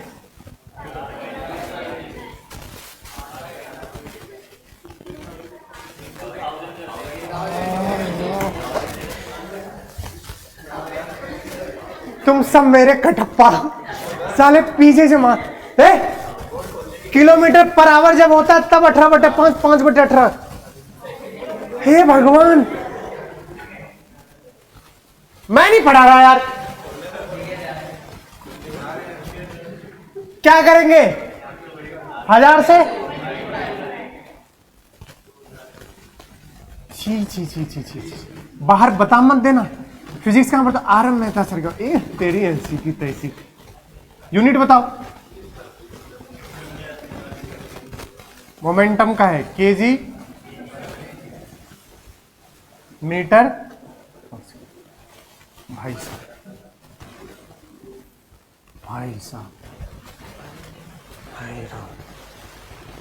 अगला देखिए, चेंज इन मोमेंटम। ग्राउंड पर है, बॉल ऐसे आ रही है, तो बॉल के आते वक्त वेलोसिटी कितनी मान लेते हैं, v। बोलो, चेंज इन मोमेंटम को कैसे डिफाइन करते हैं बेटा, डेल्टा p। वेलोसिटी का है v, टकरा कैसे जाएगा और फिर कहां हो जाएगा।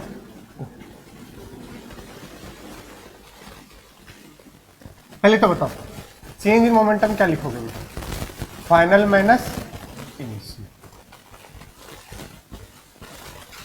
प्लीज यार ऐसे मत बैठो यार, तुम यार बुद्धि नहीं चलाते यार, सांड की तरह बस आंख बंद करके फाइनल। यही तो होता है क्या, चेंज इन मोमेंटम। इसको अगर आप सही से देखो, हम ये भी तो लिख सकते हैं, m into V final minus m into V initial. m common ले लेंगे बच्चे, तो क्या बनेगा, v final minus v initial. तो बताओ क्या बना, m इंटू डेल्टा। ये क्या हो गया, डेल्टा। तो यही है चेंज इन मोमेंटम। बताओ यहां पर कितना है चेंज इन मोमेंटम, आते वक्त भी टकरा के भी गया तो कितना है, बताओ चेंज इन मोमेंटम।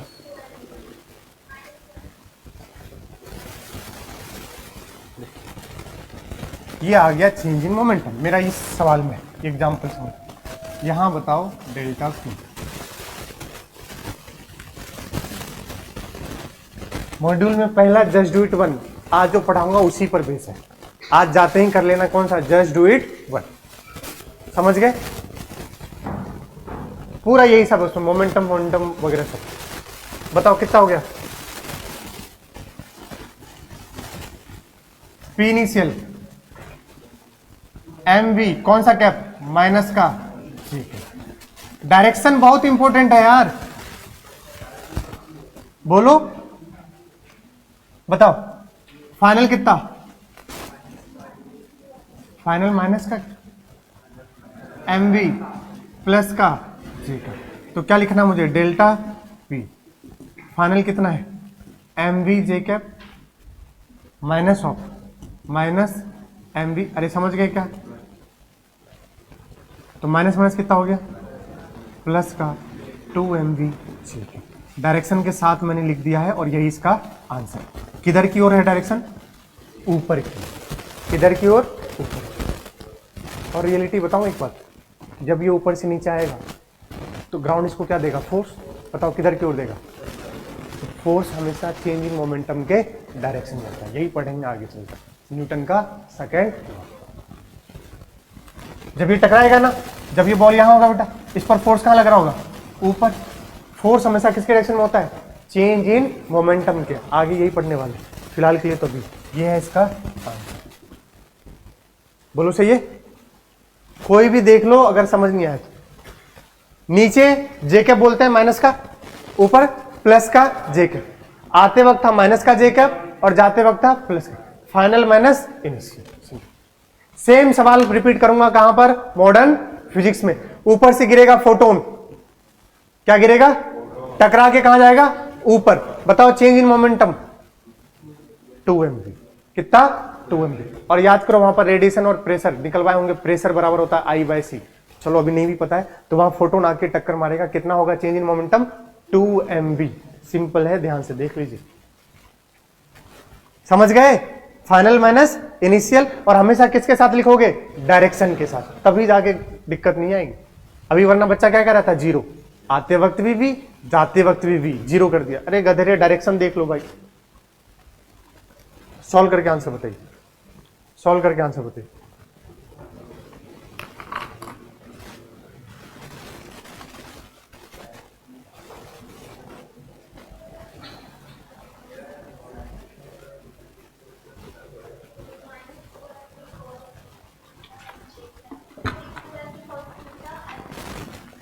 मैंने डेटा दिया है, दूसरे तो बस ही अपना तो करना ही नहीं है। तुमने बस जो निकाला उसमें क्या रख दो, डेटा रख दो। मैं भी वही करूंगा बच्चे, ये लोग तो ऐसे ही करते हैं आजकल। A ball of 0.2 kg hits a wall with a velocity of, ठीक है। If ball rebounds at 90 degree, calculate the magnitude of change in momentum of the ball.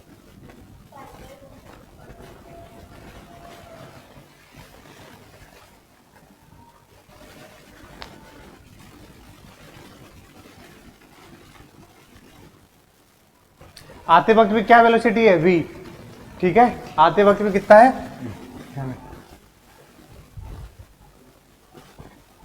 कितना आंसर आ गया।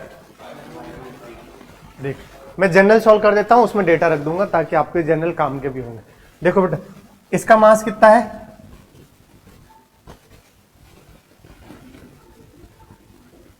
और इसका भी मास। ये वेलोसिटी आया, ये एंगल कितना है 45, और ये भी कितना है, क्योंकि जा रहा है इंसिडेंट से कितना बना के, 90 बना के, तो क्या होगा 45 40। इसके कंपोनेंट बताओ, आते वक्त इसके कंपोनेंट,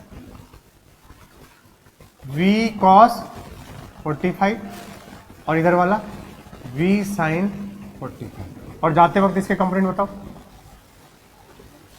कौन है रे ये बात कर रहा है रे, बात ही दे रहा है।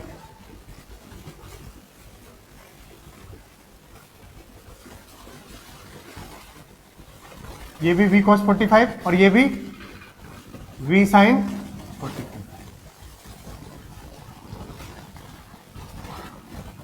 और ये भी v cos 45।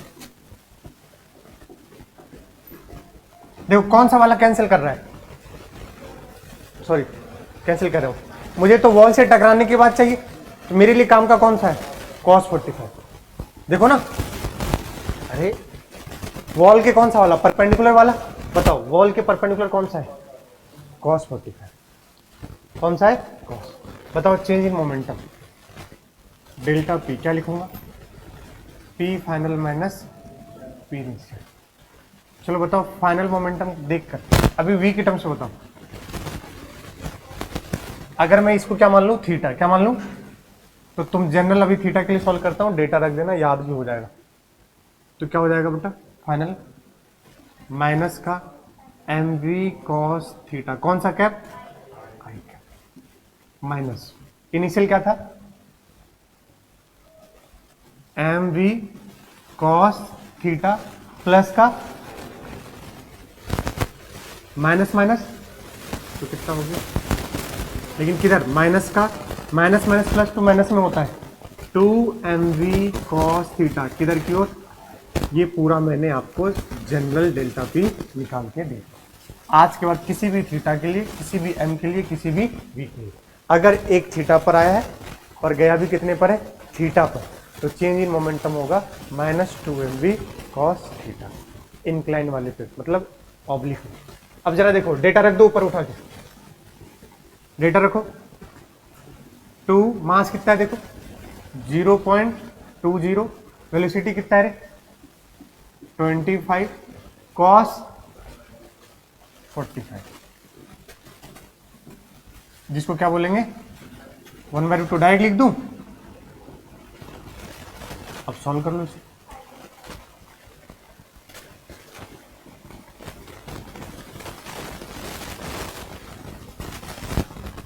टू अपॉन में √2, तो क्या बचेगा √2, तो माइनस का 5 √2, यूनिट बताओ केजी मीटर, डायरेक्शन बताओ बेटा आई का, माइनस लगा दिया तो अब उधर लगाने दो, तो यही है आपका डेल्टा।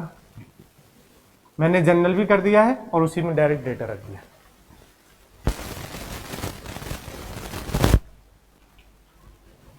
कोई दिक्कत इसमें क्या, ठीक है सर, ये वाला क्यों नहीं लिया v sin थीटा वाला, v sin 45 वाला?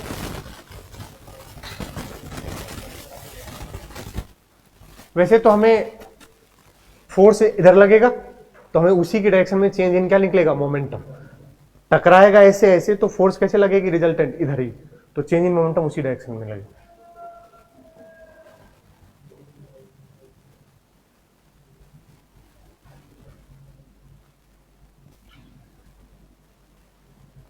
अगला क्या है, Newton second law of motion. क्या कह रहा था ये देखो पढ़ो, rate of change of momentum of any system is directly proportional to the applied external force. मतलब सिंपल क्या बोला है, अगर आप पढ़ो तो फोर्स बेटा क्या होता है, डेल्टा पी अपॉन में डेल्टा टी। यही है न्यूटन का सेकंड कि F बराबर क्या होता है, डेल्टा पी अपॉन में डेल्टा टी। बताओ डेल्टा पी क्या होता है, change in momentum, change in momentum, और यहां पर F तो क्या है, फोर्स, और डेल्टा टी जितने टाइम के लिए कांटेक्ट में आया। कोई बॉल आके अगर हिट भी करके वापस गया तो जितना टाइम उसको ड्यूरेशन हुआ किसमें, टकराने में, वही डेल्टा टी है। देखो एक बहुत इंपॉर्टेंट लाइन जो मैं अभी तक चिल्ला रहा था बार बार, वो आपके सामने,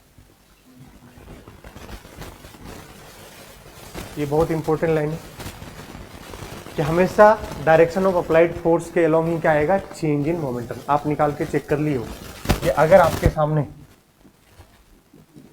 अभी ऑब्जेक्ट ऐसे आया था क्या, टकराने के बाद कैसे गया था, ऐसे, तो बताओ चेंज इन मोमेंटम किस डायरेक्शन में आया था, अभी डायरेक्शन बताओ, माइनस नहीं प्लस जे कप आया था। यहां पर चेंज इन मोमेंटम आया था किसमें, प्लस जे कप। कॉमन सेंस लगाओ, आया, टक्कर हुई, कौन सा फोर्स लगा ऊपर, नॉर्मल फोर्स। कौन सा फोर्स, तो फोर्स कहां लगा, ऊपर। तो हमेशा फोर्स और मोमेंटम चेंज इन मोमेंटम दोनों किस डायरेक्शन में होंगे, सेम डायरेक्शन। चाहे ऐसे ले लो, चाहे अभी बॉल ऐसे था, ऐसे बॉल आई, बताओ इस वक्त कैसे आया था, इधर आया था, फोर्स का डायरेक्शन, और चेंज इन मोमेंटम भी क्या था, इसी में। तो हमेशा चेंज इन मोमेंटम किसके डायरेक्शन में होता है, अप्लाइड फोर्स। क्या सर ये सवाल कोई पूछेगा, अरे गधेरे कौन सा इनकरेक्ट होगा, एक लाइन होगा, change in the momentum, change of momentum will be in the direction of applied force. तो कैसा है स्टेटमेंट है, ट्रू है, तो करेक्ट है वो। चलो इसके बाद अब अपने पास हमने क्या बोला आपसे कि फोर्स बराबर होता है delta P by delta T. चलो एक बात बताओ, डेल्टा पी को क्या लिखते हैं बेटा, तो फोर्स बराबर लिखेंगे, यहीं पर मैं लिख देता हूँ पहले, F बराबर क्या लिखोगे बताओ, m इंटू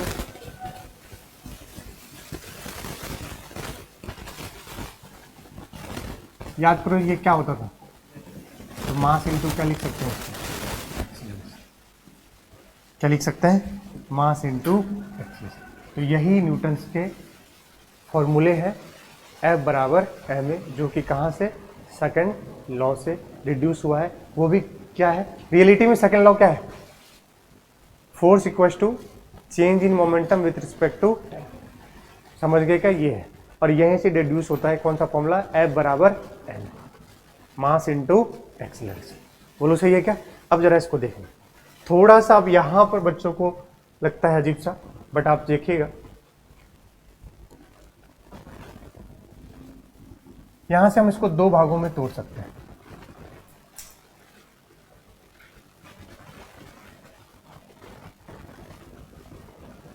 बताओ कौन कौन से। एक हो जाएगा बच्चे जब मास क्या हो जाएगा, कांस्टेंट, जब मास क्या होगा, कांस्टेंट। समझना बात को, चलो बताओ अगर मास कांस्टेंट हुआ तो क्या होगा,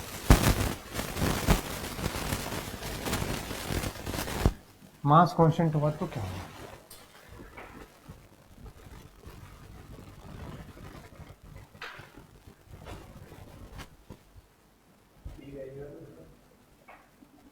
और एक बार जब होगा मास वेरिएबल।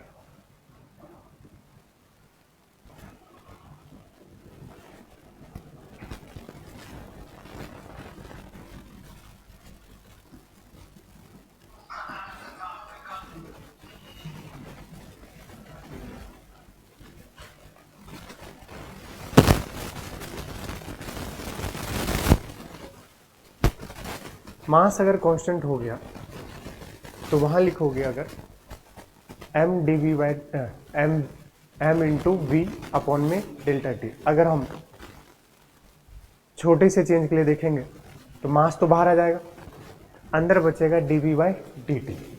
मोमेंटम को क्या लिख सकते हैं बेटा, मास इंटू वेलोसिटी। तब जाके फोर्स आपका जब लिखोगे तो मास तुमने क्या मान लिया, कांस्टेंट, बोलो, तो मास कहाँ जाएगा, बाहर, अंदर क्या बचेगा, वेलोसिटी, और उसका क्या होगा, dv बाई dt। और dv बाई dt को ही क्या बोल देते हो, एक्सीलरेशन। तभी तो जाकर आया है। अगर मास कांस्टेंट है, सुन लो ध्यान से, यहां लिखेंगे mass into delta we upon में डेल्टा टी, ऐसे। लेकिन हम इंस्टेंटेनियस की अगर बात करें तो m into D V upon में डी टी, या सिंपल लिख लो आप m इंटू वी अपॉन में डी टी। लेकिन मास और वेलोसिटी में तुमने किसको कांस्टेंट माना है, मास को, तो मास कहां जाएगा, अंदर सिर्फ क्या बचेगा, वेलोसिटी, तो उसका डिफरेंशिएशन किसके रेशो में, और यही बन जाएगा मास इंटू एक्सेलरेशन। लेकिन अगर मास कांस्टेंट नहीं है तो हमें चेन रूल अप्लाई करना पड़ेगा। तुम्हारे लिए अब F बराबर m into V by D T है, तो आप समझो, याद करो इसको डिफ्रेंशिएट कैसे करते थे। कोई चीज F बराबर क्या है, m into V, chain rule कह रहा हूं, प्रोडक्ट रूल। कौन सा रूल, याद करो बात, याद है, अगर कोई P इंटू क्या है, Q है, पहली वाली दूसरी वाली, पहली वाली को छोड़ दो, किसको पकड़ लो, और दूसरी वाली का क्या कर दो, डिफरेंशिएशन, बीच में क्या लगा दो, प्लस, फिर किसको छोड़ दो, दूसरी वाली को, और किसको पकड़ो, पहली वाली। बिल्कुल वही करेंगे। तो m इंटू वी में पहले किसको छोड़ दो, अगर m को, किसको पकड़ लो, dv बाय dt, प्लस लगाएंगे, प्रोडक्ट रूल। कौन सा रूल, अब किसको छोड़ेंगे, v को, किसको पकड़ोगे, dm बाय dt। तो ये हो जाएगा इस वक्त नेट फोर्स। अगर तुम्हारा क्या कांस्टेंट नहीं है, मास। अब सोचो इसमें भी अगर तुम्हारा स्पीड क्या है, वेलोसिटी कांस्टेंट, तो dv बाई dt क्या होगा, जीरो, क्योंकि कांस्टेंट का डिफरेंशिएशन क्या होता है जी। इस पूरे फ्लो चार्ट को सही से देख लो, अब इसके बाद ही सारे सवाल इसी पे, पूरा जस्ट डू इट वन इस पर है, समझ गए। अब इसमें भी if velocity equals to constant, बताओ कांस्टेंट का डिफरेंशिएशन बच्चा, तब f क्या बचेगा, सिर्फ ये बचेगा, ये वाला टर्म क्या हो जाएगा 0, तो क्या बचेगा v dm/dt। इसी पर base rocket propulsion, conveyor belt, ये सब का एप्लीकेशन यहां काम करता है। एग्जाम्पल जो लगेगा, क्या वेरी कर रहा है, मास, क्या वेरी कर रहा है, तो कन्वेयर बेल्ट पे मान लो ऊपर से रेत गिर रही है। अब सुनो, कभी ट्रक जा रही है, उसमें रेत लेके जा रही है और होल हो गया, तो धीरे धीरे मास क्या होगा, इजेक्ट होगा, तो उस ट्रक का मास क्या हो रहा है, कम हो रहा है, बोलोगे, तो ये क्या हो गया, मास वेरी कर गया। रॉकेट कहां जा रहा है, ऊपर, फ्यूल देते हो, अब रॉकेट क्या करेगा, फ्यूल से वो धुआं निकलेगा बाहर, इजेक्ट करेगा, बोलो, तो वो उसको कहां फोर्स देता है, ऊपर, थ्रस्ट फोर्स, और वो कहां जाएगा, ऊपर। तो आप बताओ, धीरे धीरे वो फ्यूल कंजप्शन होगा, कंबसन होगा, तो उसकी वजह से क्या आएगा, तो उसका मास क्या हो रहेगा, कम होता जाएगा। तो उस हिसाब से वहां भी, तो ये कहां पर लगेगा, कन्वेयर बेल्ट पर। ऐसे ऐसे सवाल में आपको मिल सकते हैं रॉकेट प्रोपल्सन में, रॉकेट प्रोपल्सन, पूरा अच्छे से रॉकेट प्रोपल्सन अगली क्लास में पढ़ेंगे, बिल्कुल चिंता मत करना कि क्या सीन होता है, रॉकेट जब ऊपर जाएगी तो कैसे क्या फॉर्मूला लिखें, बट अभी बेसिक ज्ञान आपको होना चाहिए। फिर F बराबर डेल्टा पी अपॉन में डेल्टा टी था, हमने सिंपल इसको समझा कि अगर ये कुछ और नहीं तो मास इंटू क्या है, एक्सेलरेशन है, तो इसको लिख सकते हैं m इंटू dv/dt। लेकिन m इंटू dv/dt तब लिख सकते हैं जब मास क्या हो जाए, कांस्टेंट। लेकिन अगर मास कांस्टेंट नहीं है तो वेरिएबल है, वेरिएबल है तो कौन सा रूल लगाते हैं, प्रोडक्ट रूल। आप इसको चेंज हो रहा है, चेंज हो रहा है मतलब डिफ्रेंशिएट हो रहा है, चेंज मतलब डिफ्रेंशिएशन, डिफ्रेंशिएशन में क्या निकालते हो, चेंज, तो चेंज मतलब डिफ्रेंशिएशन। तो एक बार क्या करेंगे, एक बार क्या करेंगे, मास को छोड़ देंगे, किसको डिफ्रेंशिएट, v, और एक बार क्या करेंगे, v को छोड़ देंगे, किसको डिफ्रेंशिएट करेंगे। अब इन दोनों में ही क्या करते हैं, फिर अगर वेलोसिटी क्या हो जाए तो ये वाला टर्म क्या हो जाएगा, क्योंकि कांस्टेंट का डिफरेंशिएशन, तो सिर्फ क्या बचा, v dm/dt। यही थ्रस्ट फोर्स लगता है, जैसे जैसे पीछे क्या लगेगा, गैस कंबसन होगा फ्यूल का, और बाहर क्या निकलेगा, इसका धुआं, वो उस पे फोर्स कहाँ लगेगा, ऊपर की ओर, और रॉकेट कहाँ जाएगा, ऊपर की ओर। ये हम पूरा किस में पढ़ेंगे, रॉकेट प्रोपल्सन। क्या ये फ्लो चार्ट आपको समझ आया, ठीक है। शुरुआत बिल्कुल थ्योरी से किए थे, धीरे धीरे अब देखो सवाल पे अब आते जा रहे हैं। देखिए पहला सवाल,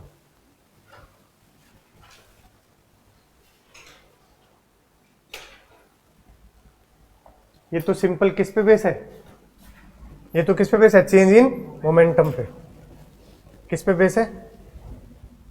इससे पहले आप ये वाला सवाल कर लो, ताजा ताजा पढ़े हैं तो आपको समझ आए, देखिए अभी जस्ट पढ़े हैं तो आपको समझ।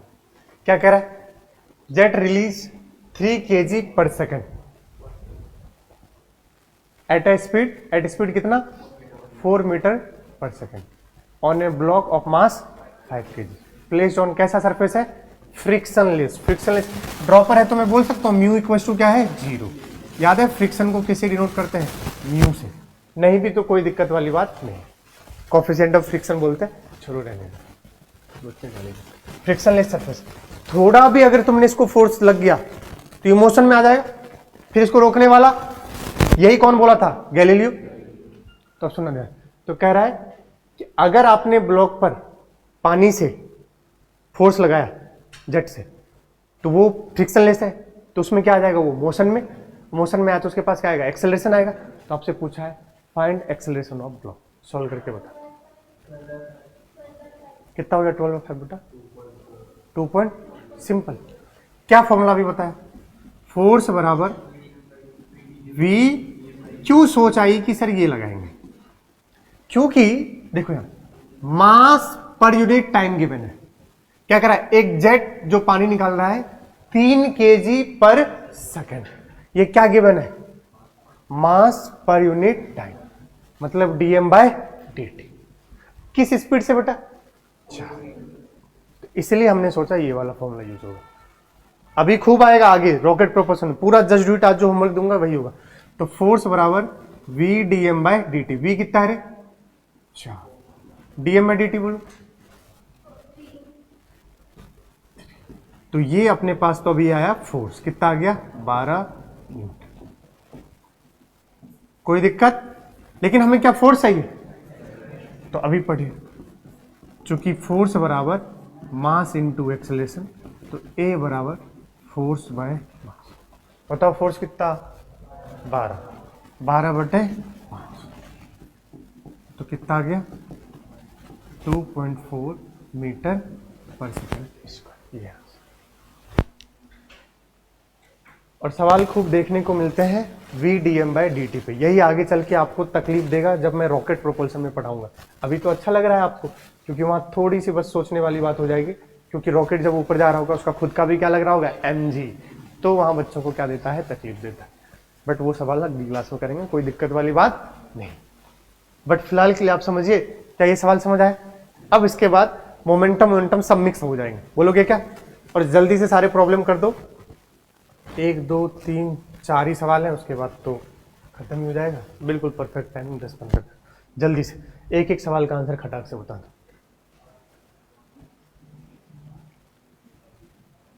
इसमें बताओ कौन सा फॉर्मूला लग रहा है? 150 ग्राम है, क्या चेंज कर दोगे? ग्राम से केजी में बदलने के लिए क्या करते हैं? 10⁻³ से मल्टीप्लाई कर दो। चलो आगे बताओ क्या गिवन है? वेलोसिटी। ओके बच्चा, 12 मीटर पर सेकंड से जा रहा था और वापस किससे आ गया? 20 मीटर से। अच्छा, तो ये इनिशियल है भैया, सुन लिए? और ये क्या है? फाइनल। कितना है रे भैया? If the duration of contact between the ball, मतलब डेल्टा टी गिवन है। क्या गिवन है? कितना है रे? 0.01 सेकंड। जो जो गिवन था मैंने लिख दिया। क्या पूछा है? 2 चीज पूछा है, चेंज इन, ये तो सिंपल आ जाएगा, चेंज इन मोमेंटम। बोलो किससे? एम वी फाइनल माइनस, जल्दी से बता दो बेटा।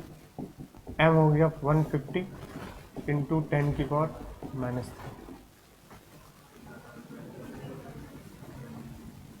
बेसिक है लेकिन आना बहुत जरूरी है। हाँ बेटा, हाँ देखो गलती हो सकती भैया, देख लो भाई, बिल्कुल सही बोली बच्चा। ये कितने से इधर आ रहा था? 12 से। अब वापस बैक हुआ तो मतलब कितने से? 20 से। तो अभी ये था प्लस का आई कैप, ये हुआ क्या? माइनस का आई कैप। तो अभी ये वाला किए थे, आके लौटे तो कितना होता है? 2 mv। तो ये प्लस का हो जाएगा, किसका हो जाएगा? अरे यार ये तो सही लिखा है। क्या कर दूं? 2 टाइम्स v। v कितना है? नहीं, इस बार v सेम नहीं है। v सेम तो अपने को लिखना पड़ेगा। मास कितना है? 150 इंटू,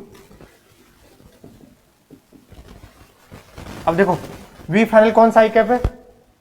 माइनस का, तो क्या लिखूंगा? माइनस का 20। अब सही है? माइनस इनिशियल कितना है? 12। क्या हो गया? कुछ गलत कर रहा हूं क्या? बोलो। अरे तो अभी तो डायरेक्शन तो चाहिए ही ना भाई। फाइनल बेटा किधर है? वापस इनिशियल कितना है? माइनस का, माइनस कर दिया 12। तुम्हारा 32 आ रहा होगा, माइनस डायरेक्शन तो इधर ही होगा ना। तो बताओ डायरेक्शन कितना आ गया? ये वेक्टर में आ गया बेटा। मल्टीप्लाई कर दो इसको, कितना आ रहा है सॉल्व करके? 4 पॉइंट, भरोसा कर लूं तो। और डायरेक्शन बताओ? माइनस का। मैग्नीट्यूड कोई पूछे तो आप तो खटाक से बोल सकते हो, क्या फिर प्लस लेके बोल दोगे? कितना? 4.8। यूनिट बताओ? KG metre. और डायरेक्शन कौन से कैप में है? माइनस का आई कैप। अगला सवाल बताओ। ये पहला पार्ट है, ये दूसरा। बेसिक चीजें हैं, लेकिन मोमेंटम देखते ही क्या लेना चाहिए? डायरेक्शन। वरना अभी गलत हो जाता। मैंने क्या कर दिया था? 20 - 12 8। पाप था वो, क्योंकि वापस आया है तो माइनस का 20, इधर गया था माइनस ऑफ 12, तो माइनस माइनस प्लस, तो 20 और 12 कितने हो गए? 32। लेकिन किसका? माइनस का। जरा बताओ सेकंड में क्या पूछा है? फोर्स। खत्म। फोर्स का फॉर्मूला होता है डेल्टा पी अपॉन में डेल्टा टी। डेल्टा पी का वैल्यू बताओ अभी निकाले 4.8। अच्छा, डायरेक्शन के साथ लिखोगे तो फिर माइनस आएगा, और सही बात है, फोर्स हमेशा चेंज इन मोमेंटम के डायरेक्शन में। तो डेल्टा पी कितना है 4.8, अपॉन में डेल्टा टी 0.0, कितना आ गया बेटा 480 मीटर। लेकिन डायरेक्शन बताओ, सॉरी मैं भी क्या बकवास कर, बताओ डायरेक्शन बताओ माइनस का। अगर मोमेंटम इधर है चेंज इन दोनों का चेंज इन मोमेंटम बताओ, डायरेक्शन इधर है ना, तो फोर्स का भी डायरेक्शन किधर होगा, इधर ही। मैग्नीट्यूड वाइज कितना होगा 480 न्यूटन, और डायरेक्शन वाइज किधर होगा माइनस का, बस। तो मैं अभी मैग्नीट्यूड वाइज लिख रहा हूं, ये दोनों पार्ट है इसके।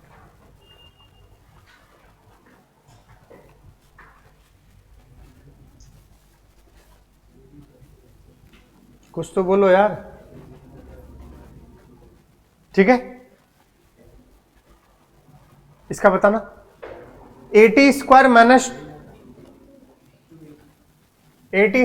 2 BT है, ये बेटा स्क्वायर यहां है,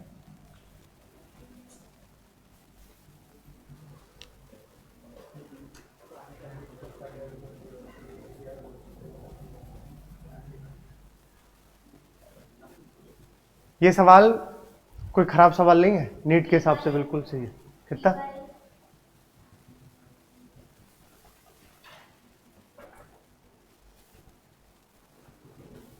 क्या बोला है, दोनों कैसे हैं?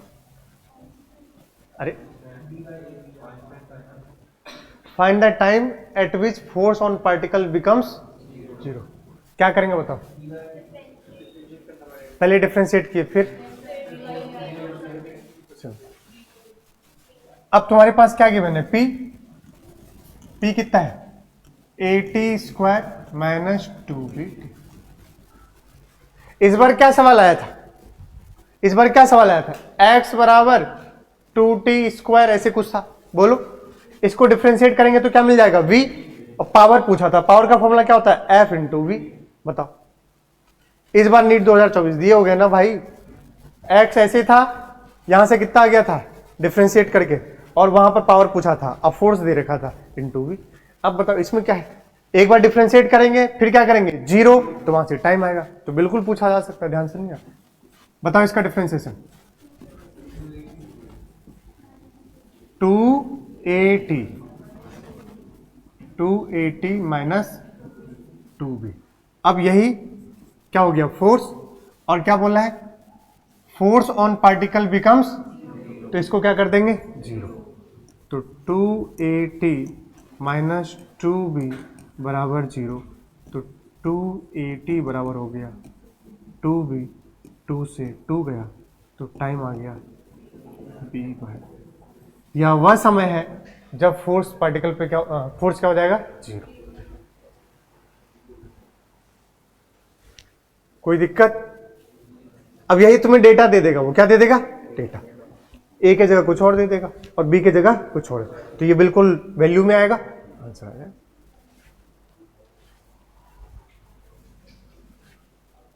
देखो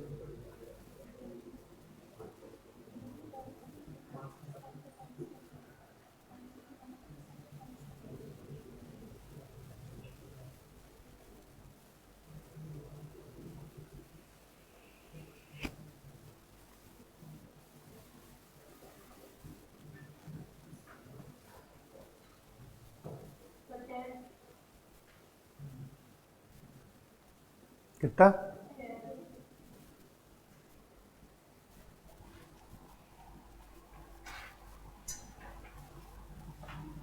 क्या लगाएंगे बताओ, ए बराबर एफ बाय एम। पूछा क्या है तुमसे, मास।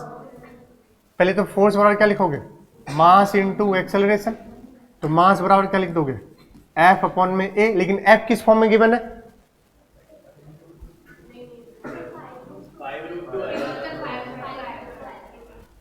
वेक्टर फॉर्म है, तो क्या लेना पड़ेगा resultant.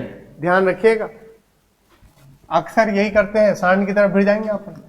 6i cap minus 8j cap plus 10k cap. इनका मैग्नीट्यूड बताओ क्या होता है जब भी ऐसे लिखा हो, आई कैप जे कैप के कैप में रूट अंडर 6 का स्क्वायर प्लस 8 का स्क्वायर प्लस 10 का स्क्वायर। तो बताओ ये कितना हो गया, 36 प्लस 64 प्लस 100 रूट 200। तो कितना है रूट 200 बताओ, तो 10 रूट 2। ये तुम्हारे पास क्या आया है, फोर्स। अब उठा के रखो 10 रूट 2, एक्सेलरेशन कितना है 2, तो 2 पंचे 10, तो मास आएगा 5 रूट 2 kg। आज कि जितना बेसिक सवाल मैंने कभी नहीं कराया, लेकिन चूंकि यहाँ डायरेक्शन मोमेंटम वगैरह लेना होता है इसलिए मैंने करवाया है, ताकि आपको बखूबी समझ आ जाए। बोलिए, एंड लास्ट स्लाइड और देखते ही खत्म, और 2 मिनट है अभी, बस सवाल भी सॉल्व हो जाएगा।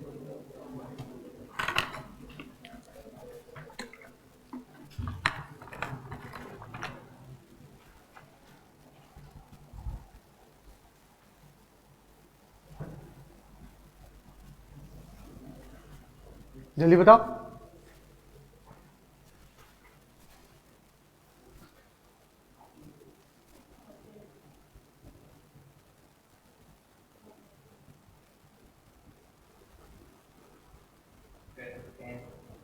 सिंपल, क्या लगाएंगे फॉर्मूला, फोर्स बराबर डेल्टा पी अपॉन में डेल्टा टी। अरे बोलो यार, डेल्टा पी कितना हो गया, एम इंटू वी, और स्पीड कितना दे रखा है 10। तो डायरेक्ट रख दूं, मास कितना है 200 ग्राम है, तो क्या रखूंगा 10 की पावर माइनस 2, वी बताओ 10 अपॉन में 0.20। अब सॉल्व करेंगे, कितना आ गया,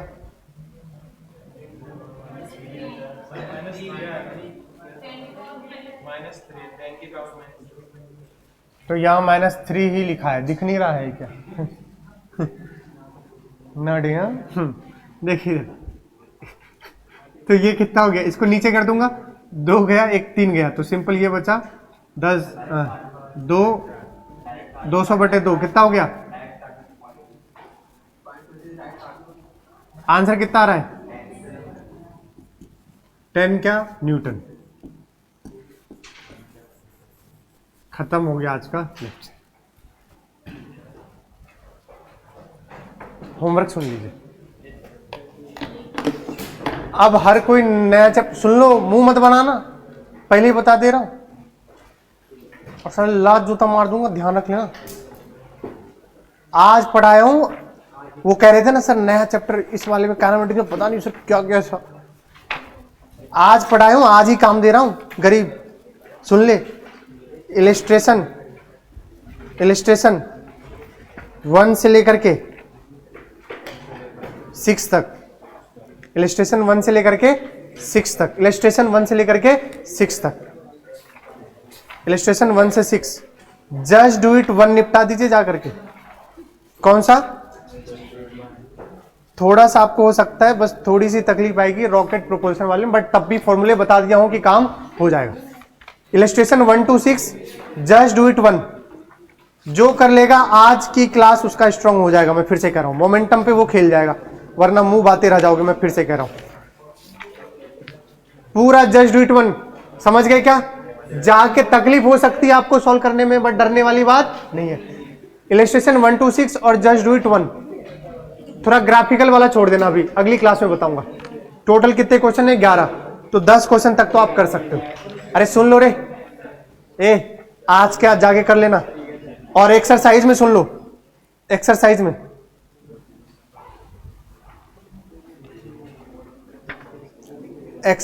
में आप बिल्कुल कर सकते हो 1 to 20, 1 to 20, 1 to 20 क्वेश्चन दिए एक्सरसाइज में, 10 क्वेश्चन दिए जस्ट डू इट में, और 6 क्वेश्चन दिए हैं इलिस्ट्रेशन। कितने हो गए 36। कुछ भी नहीं लगेगा, 1 घंटा भी नहीं लगेगा, देखते ही खटाखट हो ऐसा सवाल इस बार। समझ गए। अरे बोलो। ठीक। अच्छा, संडे को काइनेमेटिक्स का फुल टेस्ट है। संडे को काइनेमेटिक्स का फुल टेस्ट है, फिर से कह रहा हूं, 1D 2D पूरा सब मिला के। और जो ये टेस्ट देगा उसको मजे आ जाएंगे, मतलब पूरा रिवीजन हो जाएगा। फिर से कह रहा हूं, समझ गए क्या कह रहा हूं? फुल टेस्ट है काइनेमेटिक्स का। ओके, चलो बाय बोलो। भारत माता की